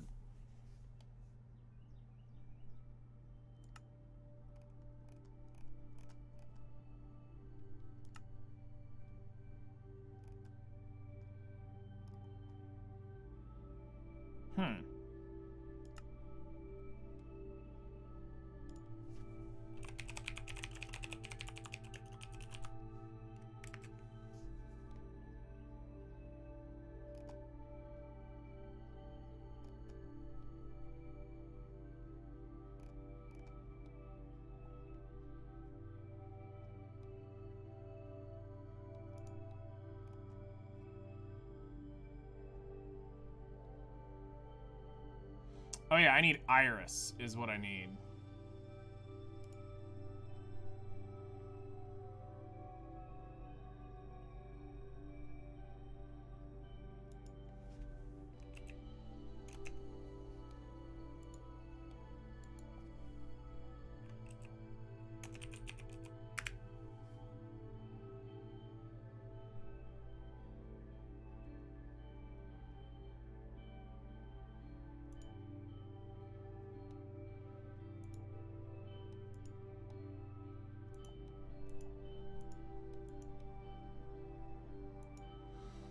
Oh, it's only for fabric.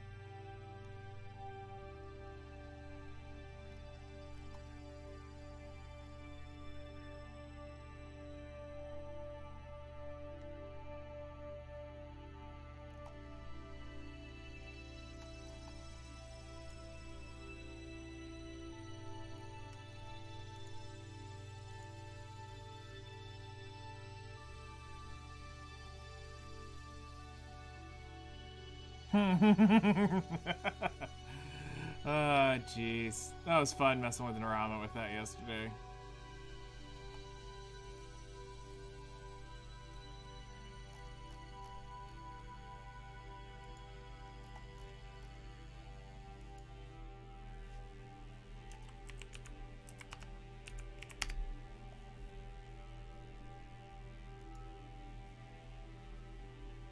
Shaders is by far one of the most popular Minecraft mods out there, and in this video, we're going to show you how to get it in the newest version of Minecraft 1.20.1.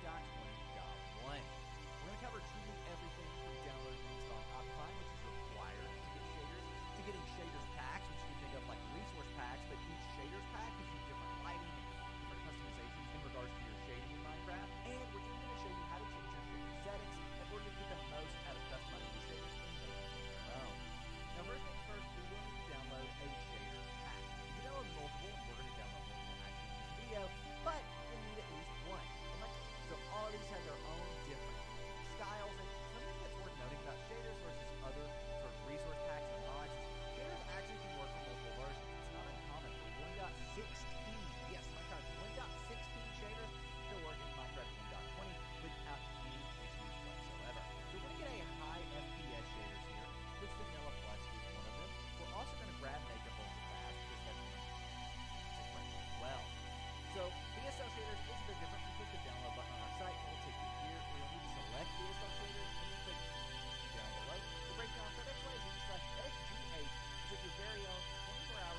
to help get your server exactly how you want it.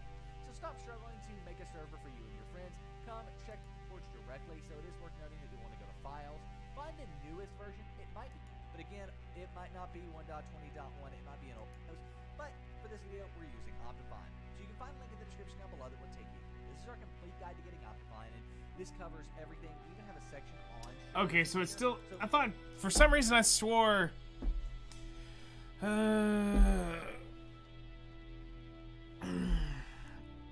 I thought Flutter said Optifine was no longer a thing, which is weird, because it is.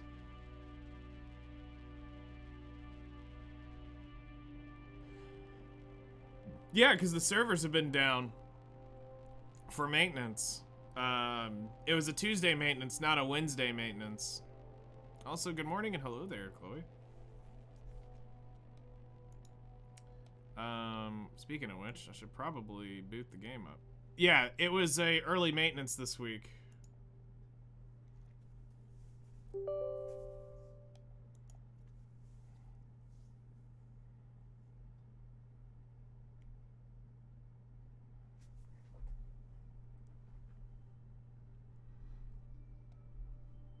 I mean, aren't you ready to have simplified Blackstones now in the game? We had to get the new school outfit because only the Koreans have a fetish for the school uniform thing.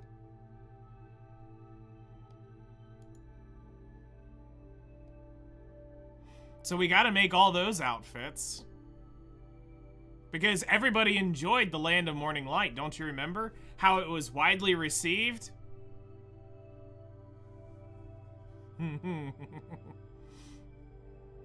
People just loved the Land of the Boring Light. Not a single person I ever talked to. Everybody's like, get me out of this BS. Fun fact. People do love Land of the Morning Light? That's disgusting.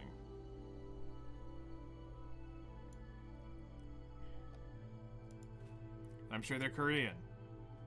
Like, love it. Cool. Not me. Let's see here.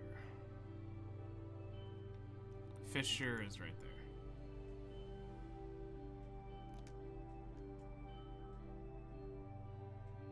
According to them, that is. Yeah. The region with literally nothing to do is one of the most well-received.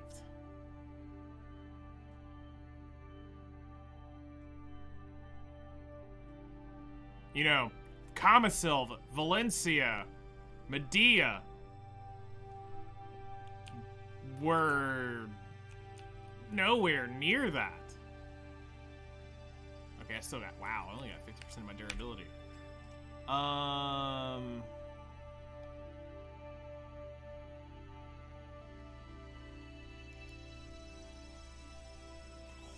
shit. Oh, that's disgusting. Alright,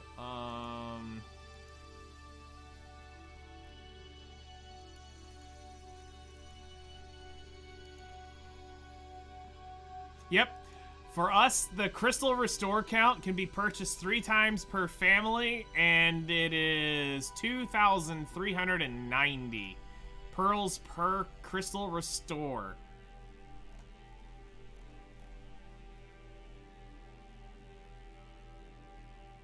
Hold up. I gotta log over to my Valkyrie real quick. PC games here. You guys gotta see this. I think my Valkyrie may end up getting some thick freaking weight.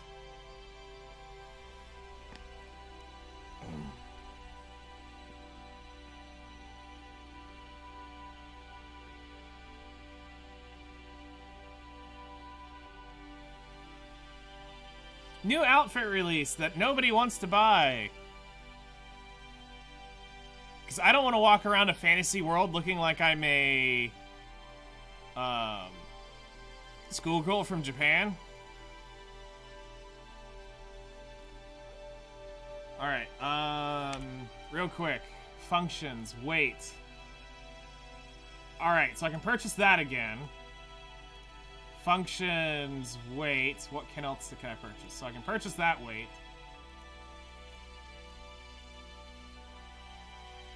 I can purchase that again. I can purchase that again.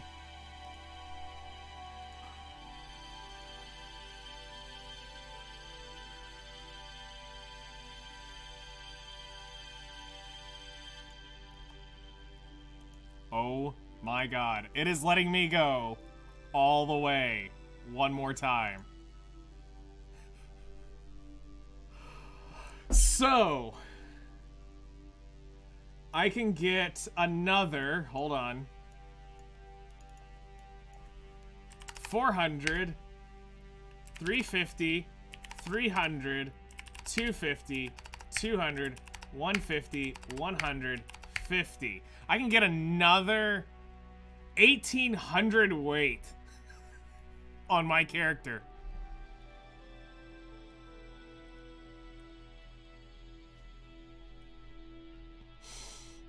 Oh my gosh. Hello there.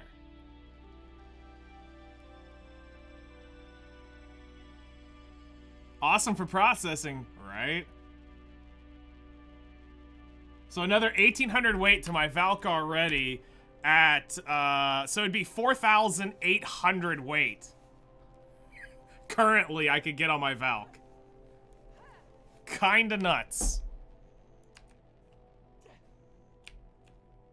Kind of nuts. Oh man. That's something.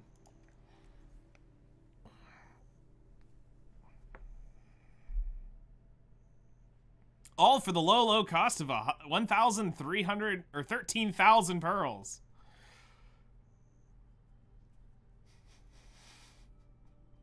All for the low price of 13,000 pearls. So just for another $130, you can increase your weight to the max. And there's still that Zerker out there sipping on his tea elegantly with pinky up. You know, literally the whole... So, you know, that first, like, week, 2 weeks where there was no weight limits and the person literally just spam bought the max ones? What about the crystal thing? Men box you can get is,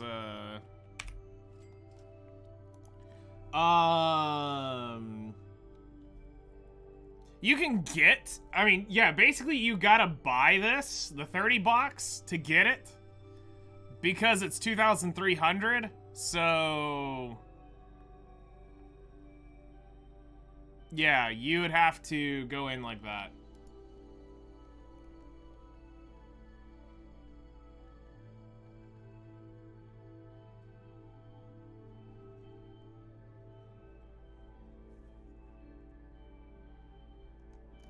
To play the game physically? No. Not really. Like, yeah, it costs like a couple dollars to get into it, but then this is where they get you. This is really where they get you. Oh, jeez.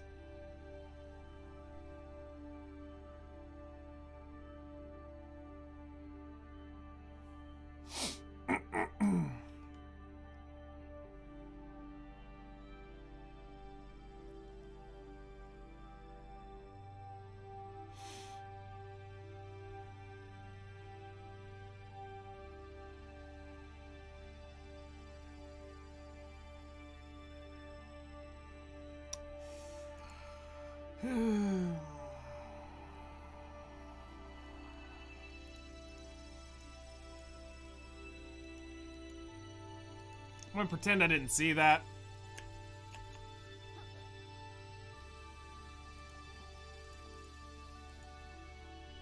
Easy, Shoodad. It was just up and now it's gone. Shoodad is the best.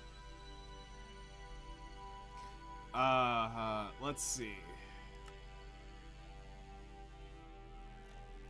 All right. Head back to this world. And switch over to this. Best outfit for which is always Shoodad. That staff is amazing. The armor's awesome. But, you know, Wizard obviously is the best class of the two. You know, they're superior in every way possible. Alright, so I don't know what bugged out here and why they're not spawning, but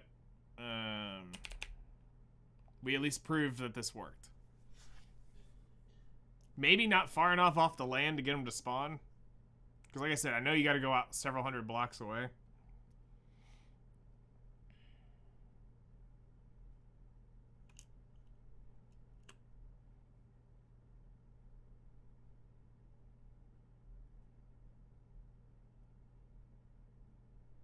It's like 300 to 500 you have to go away from the main island.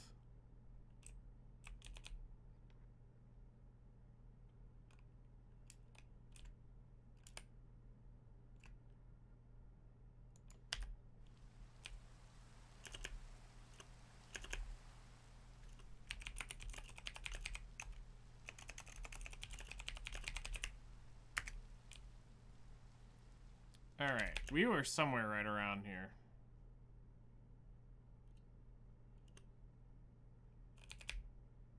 Ah, we were over here.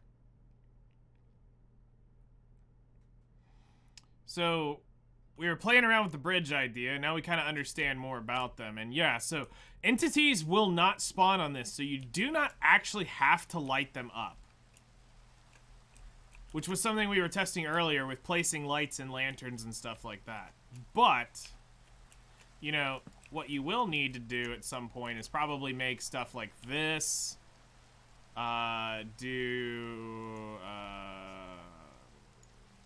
Fence, and then add in,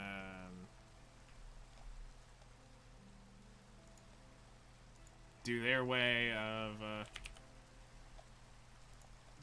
yeah, you could go in and do the old school Minecraft thing.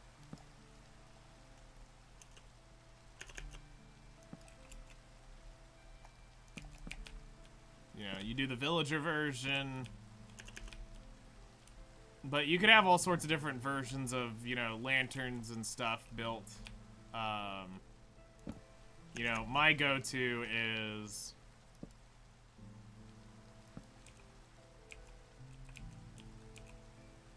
you know, something like this normally.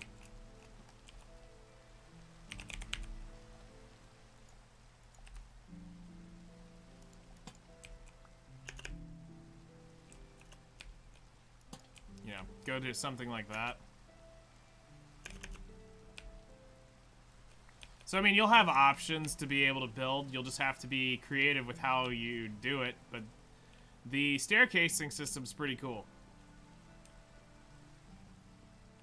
Yeah. That I added all that in, so it's 1,400 weight you can buy without it, 1,800 weight you can buy with it. I'm not gonna lie, Chloe. I'm really debating buying it. Once. One character. It would be, if I was to do it, it's gonna go on the Valk.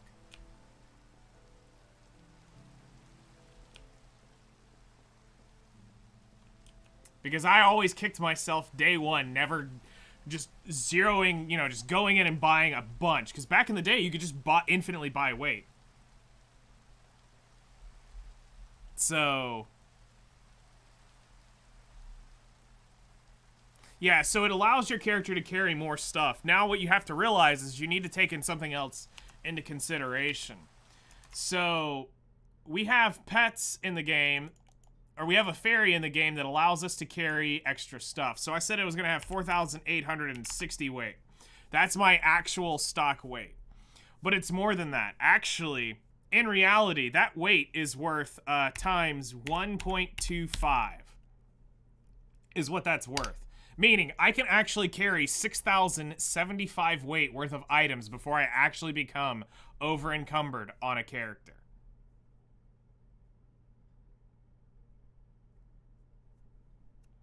So as long as you have the maximum weight on your fairy, that 4,860 weight becomes 6,075.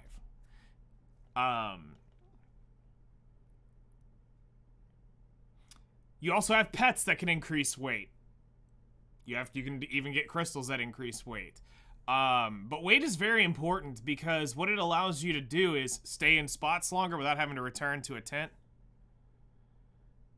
Till the end of the month? Okay, PA. Yeah. I will be going to Gaifen tomorrow. 3. Eins, it'll be Eins, it'll be Albedo, and it'll be Shaltier for Epic 7. So 500% EXP will be great. We're gonna push the Valk to 66 finally.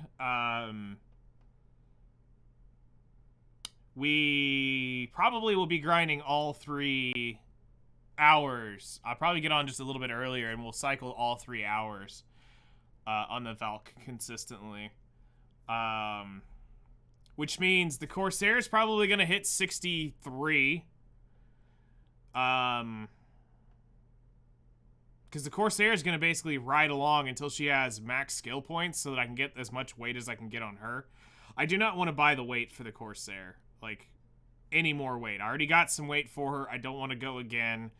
I got enough to get her going, but it's not going to be something I'm going to reinvest into. If I'm going to put any if I'm going to put any weight on anyone, it's going to be the Valkyrie. Because that'll become my processing character and all sorts of stuff once it's once the life skill merge is on the 27th or the 24th is when the life skill merger comes. All right.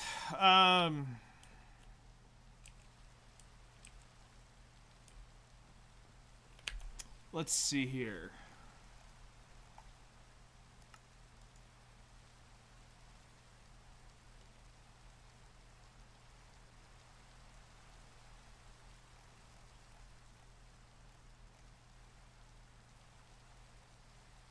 Yes.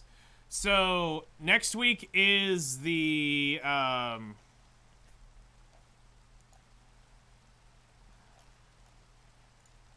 give me just a second and I'll give you the information.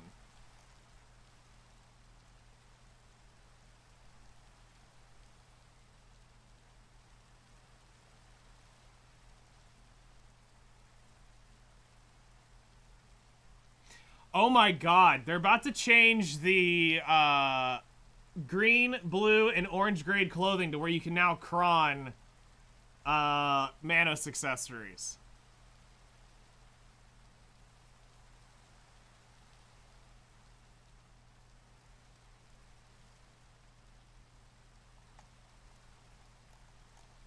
Okay, so I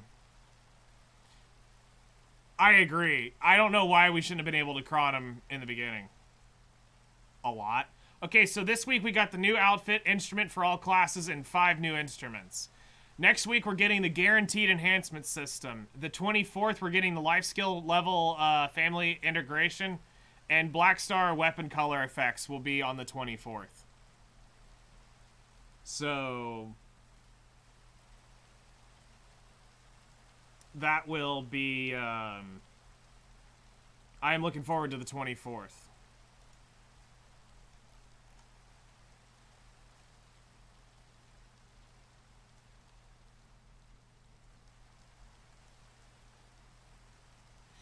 I'm going to assume if we look... Oh, if he's free, that's sad. He's going to be trash. Absolutely trash if he's free. Which means Albedo is going to be disgustingly broken.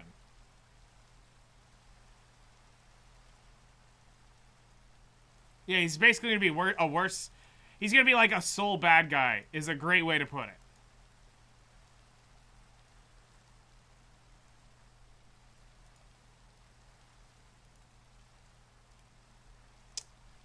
Alright. Um...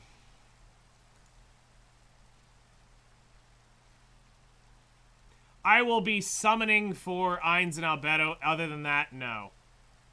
I will not actually... I will literally uninstall once I have them.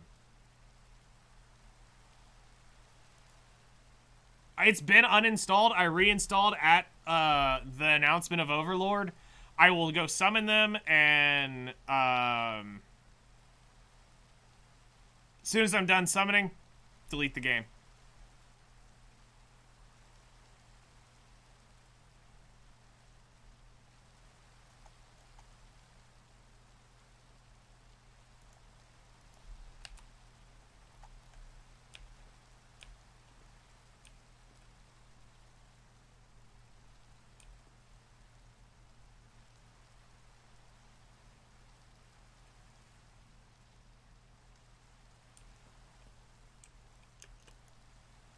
Wait, what?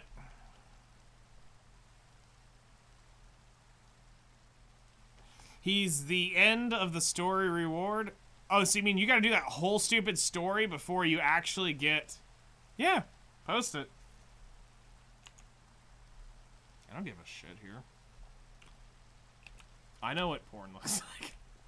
We don't click short links. That's basically what we don't do on stream. Especially when we have windows like that up, we just click over to like this, and now I can click on certain ones, but we click on Discords.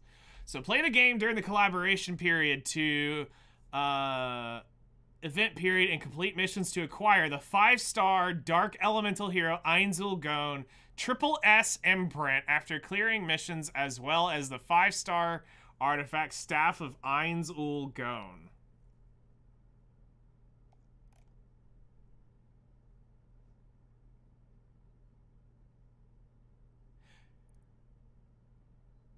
Yeah, he's literally Soul Bad Guy.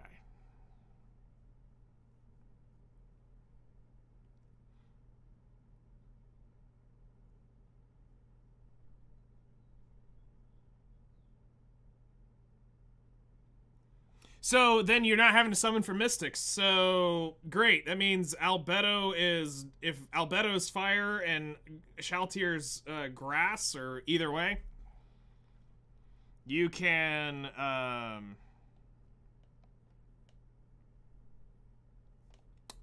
throw in some bookmarks, pull away, and get the frick out, because I have slates to triple S them all, so I literally don't have to go deep.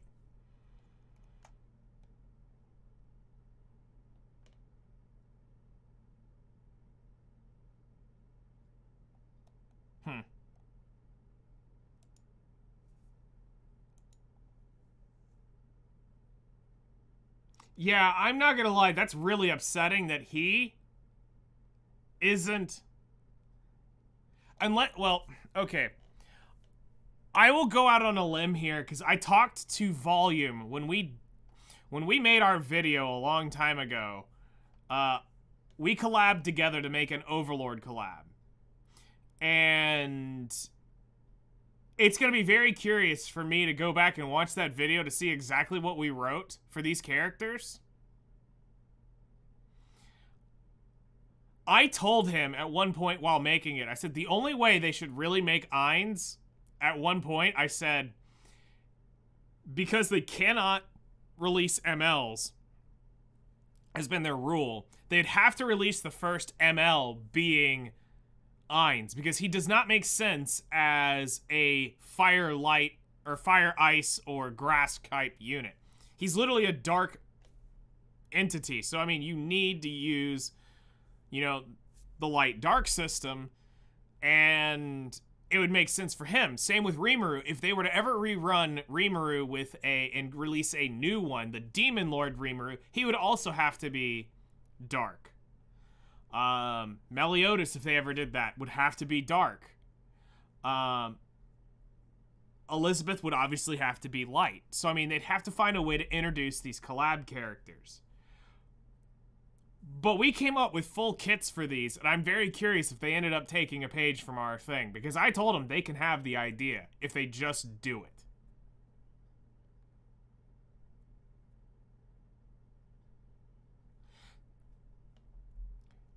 The issue would come in is that's a 10,000 cost unit in Mystics. So I don't really know if there is a way to justify it.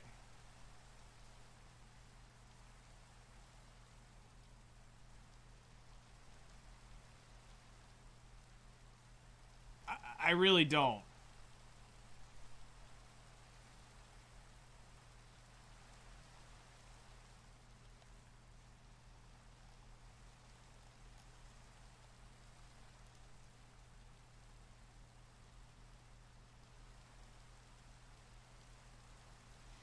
Ainz, fallen down as Ainz is S3, which is what it should be.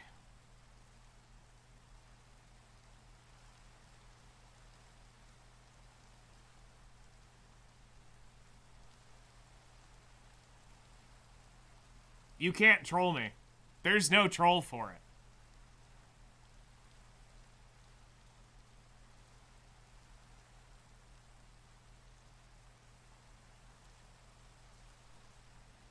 Gotta go night. Good luck with the stream. Thank you very much, Adam. You enjoy the rest of your day. I will probably be gone here in a few minutes. Hello there. Hold on. Let me just go look at... Let me just go look at the update. I'm sure the patch notes are up.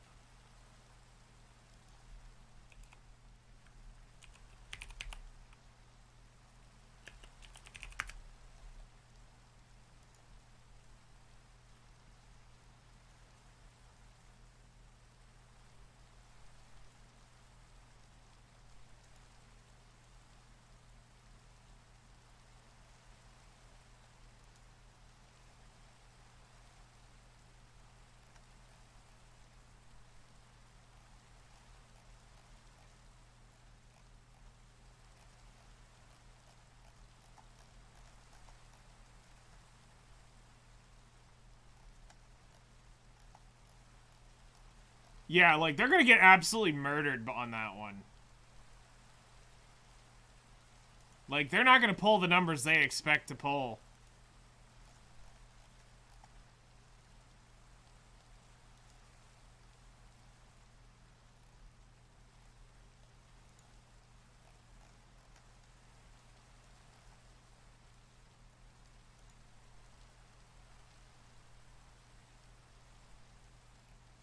Honestly, it's not too far out of the ropes. Like, it's not gonna work.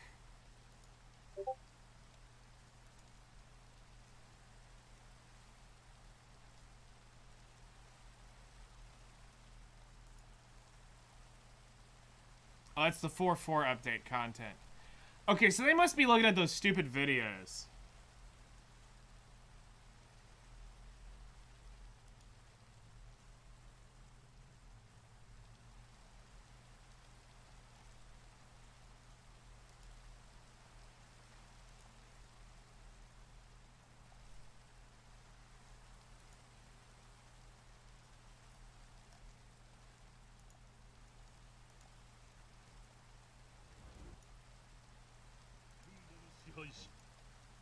Alright. So is Triple S's effect resistance for the team? Effectiveness? So he's a Dark Mage Taurus. Hold on. Okay.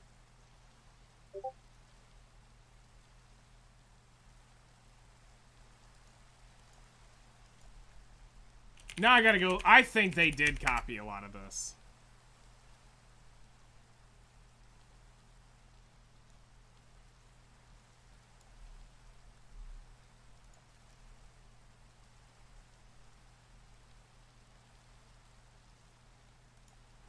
Volume control.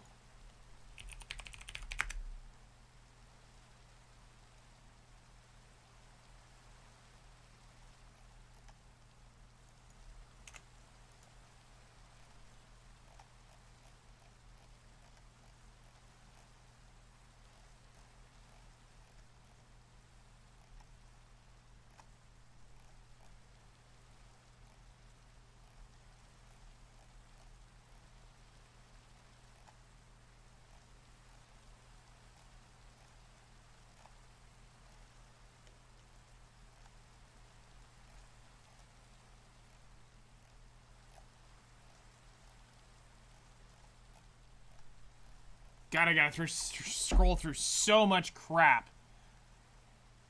To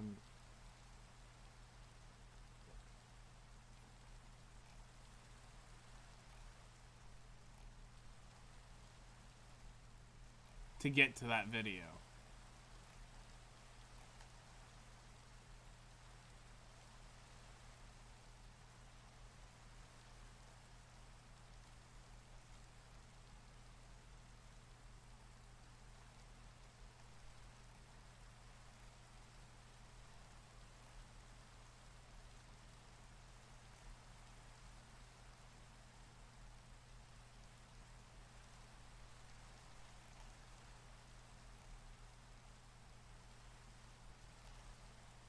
I'm trying to look for the thumbnail. I'm around the time we released it.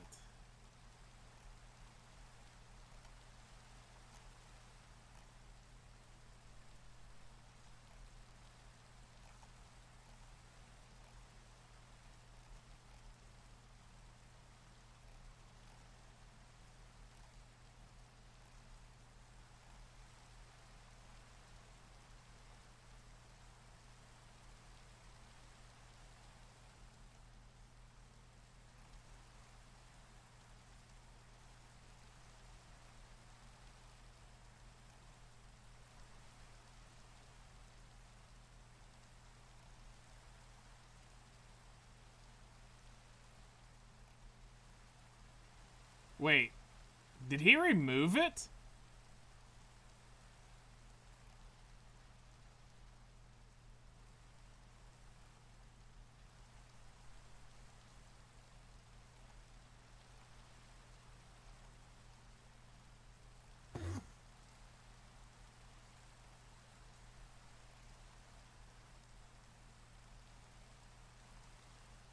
Or am I just not far enough back and...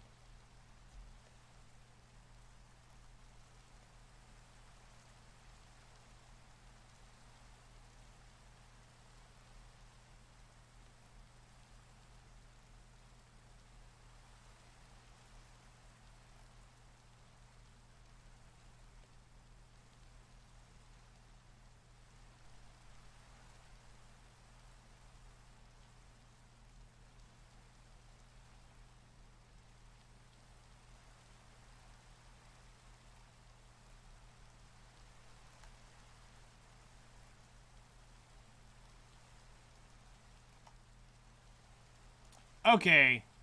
I think I found it. Yep.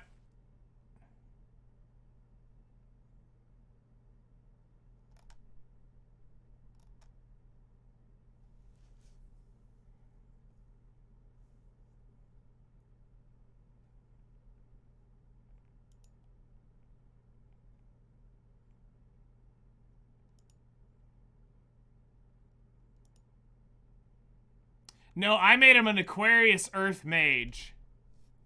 Is what I did.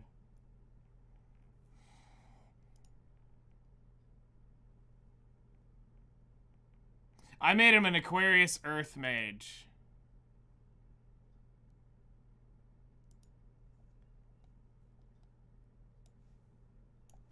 All right. So, let's look at this real quick. All right, so let's go here. PC games. All right. Y'all get a kick out of this.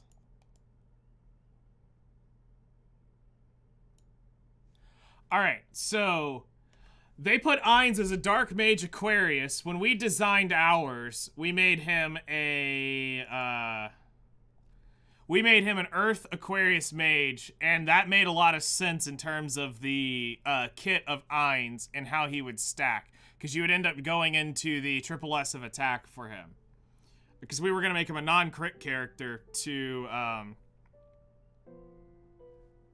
do that. Alright, so let's go look at his skills. So skill introduction. Life and death of all, the goal of all life is death. And this is the skill 3.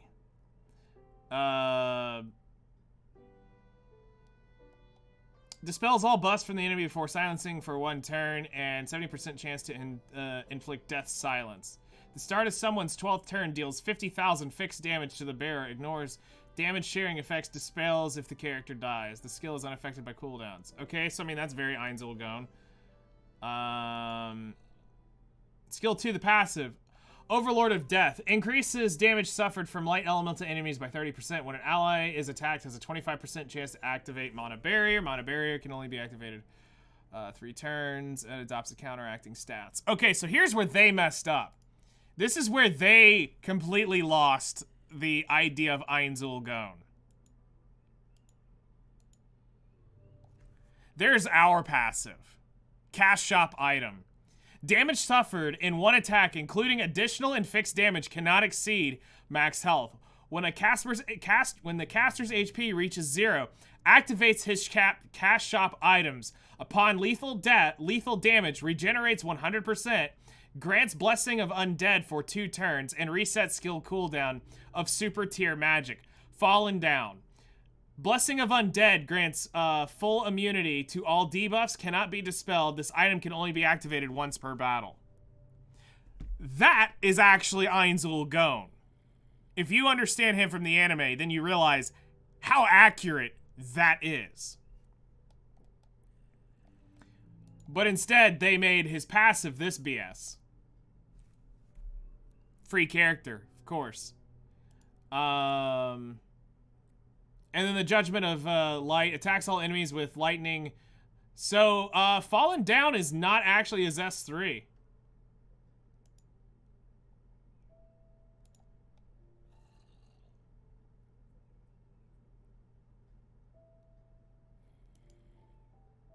No, it was on somebody else's channel. I never, oh no, that is Fallen Down.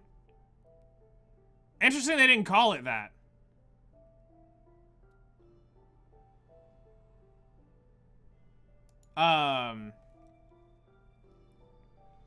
It is from, Volume's channel right here.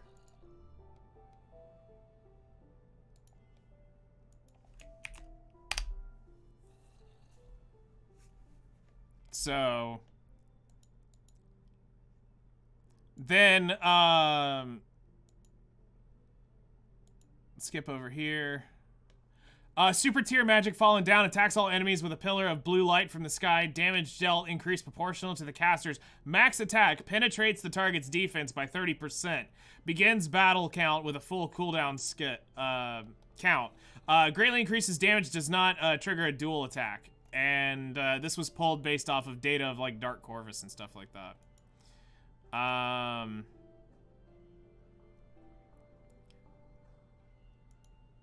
And then 5th tier magic Dragon Lightning is basically what they ended up doing.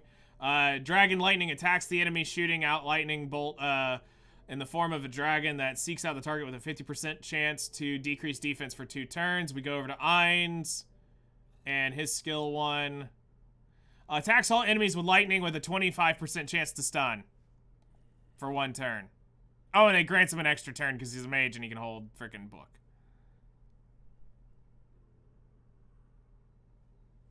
So, artifact, let's see what they ended up doing for this. Increases effectiveness by 10%, effective resistance by 2. His artifact is trash.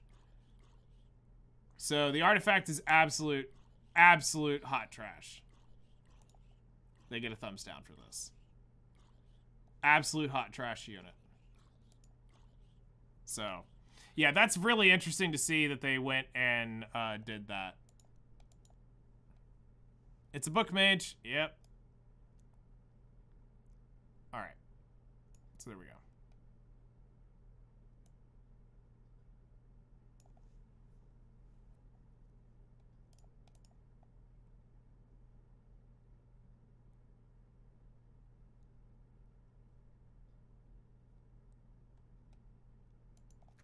All right.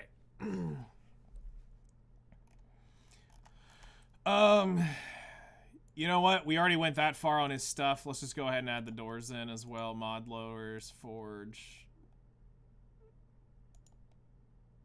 20.1.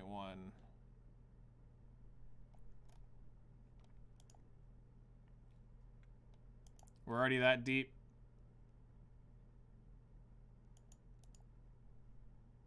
Wait, what?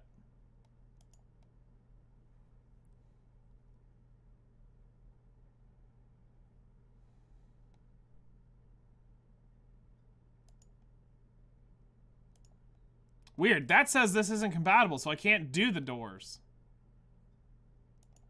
Alright, let me just install it and see if it ends up working. No, it doesn't. Okay. Alright, well, that's cool.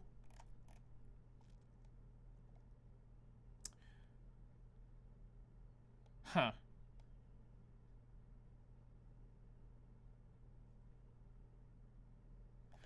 Well, honestly, I think that's probably it for today. I think we're really close. I just need to do some stuff with, I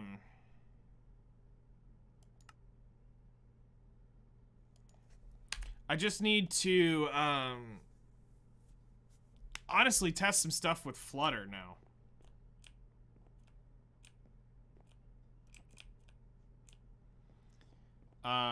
Because I think balance we're really close. Then we need to do some math on how to do the skill points, because that has to be manually entered. So let's go ahead and wrap this up and get this over to somebody on Twitch. So let's go ahead and shut X and YouTube down for today. Tomorrow looks like we're going to be grinding the Gyphon underground for EXP and money and all that good stuff. So full day of Gyphon Under tomorrow. Thank you all so much for coming and hanging out. I really appreciate it. It's been fun testing these mods. We'll probably keep playing around with it a little bit more. From a couple different aspects of gameplay to make sure that we're not overlooking stuff, because we got to make sure things just function, so we really want to do that.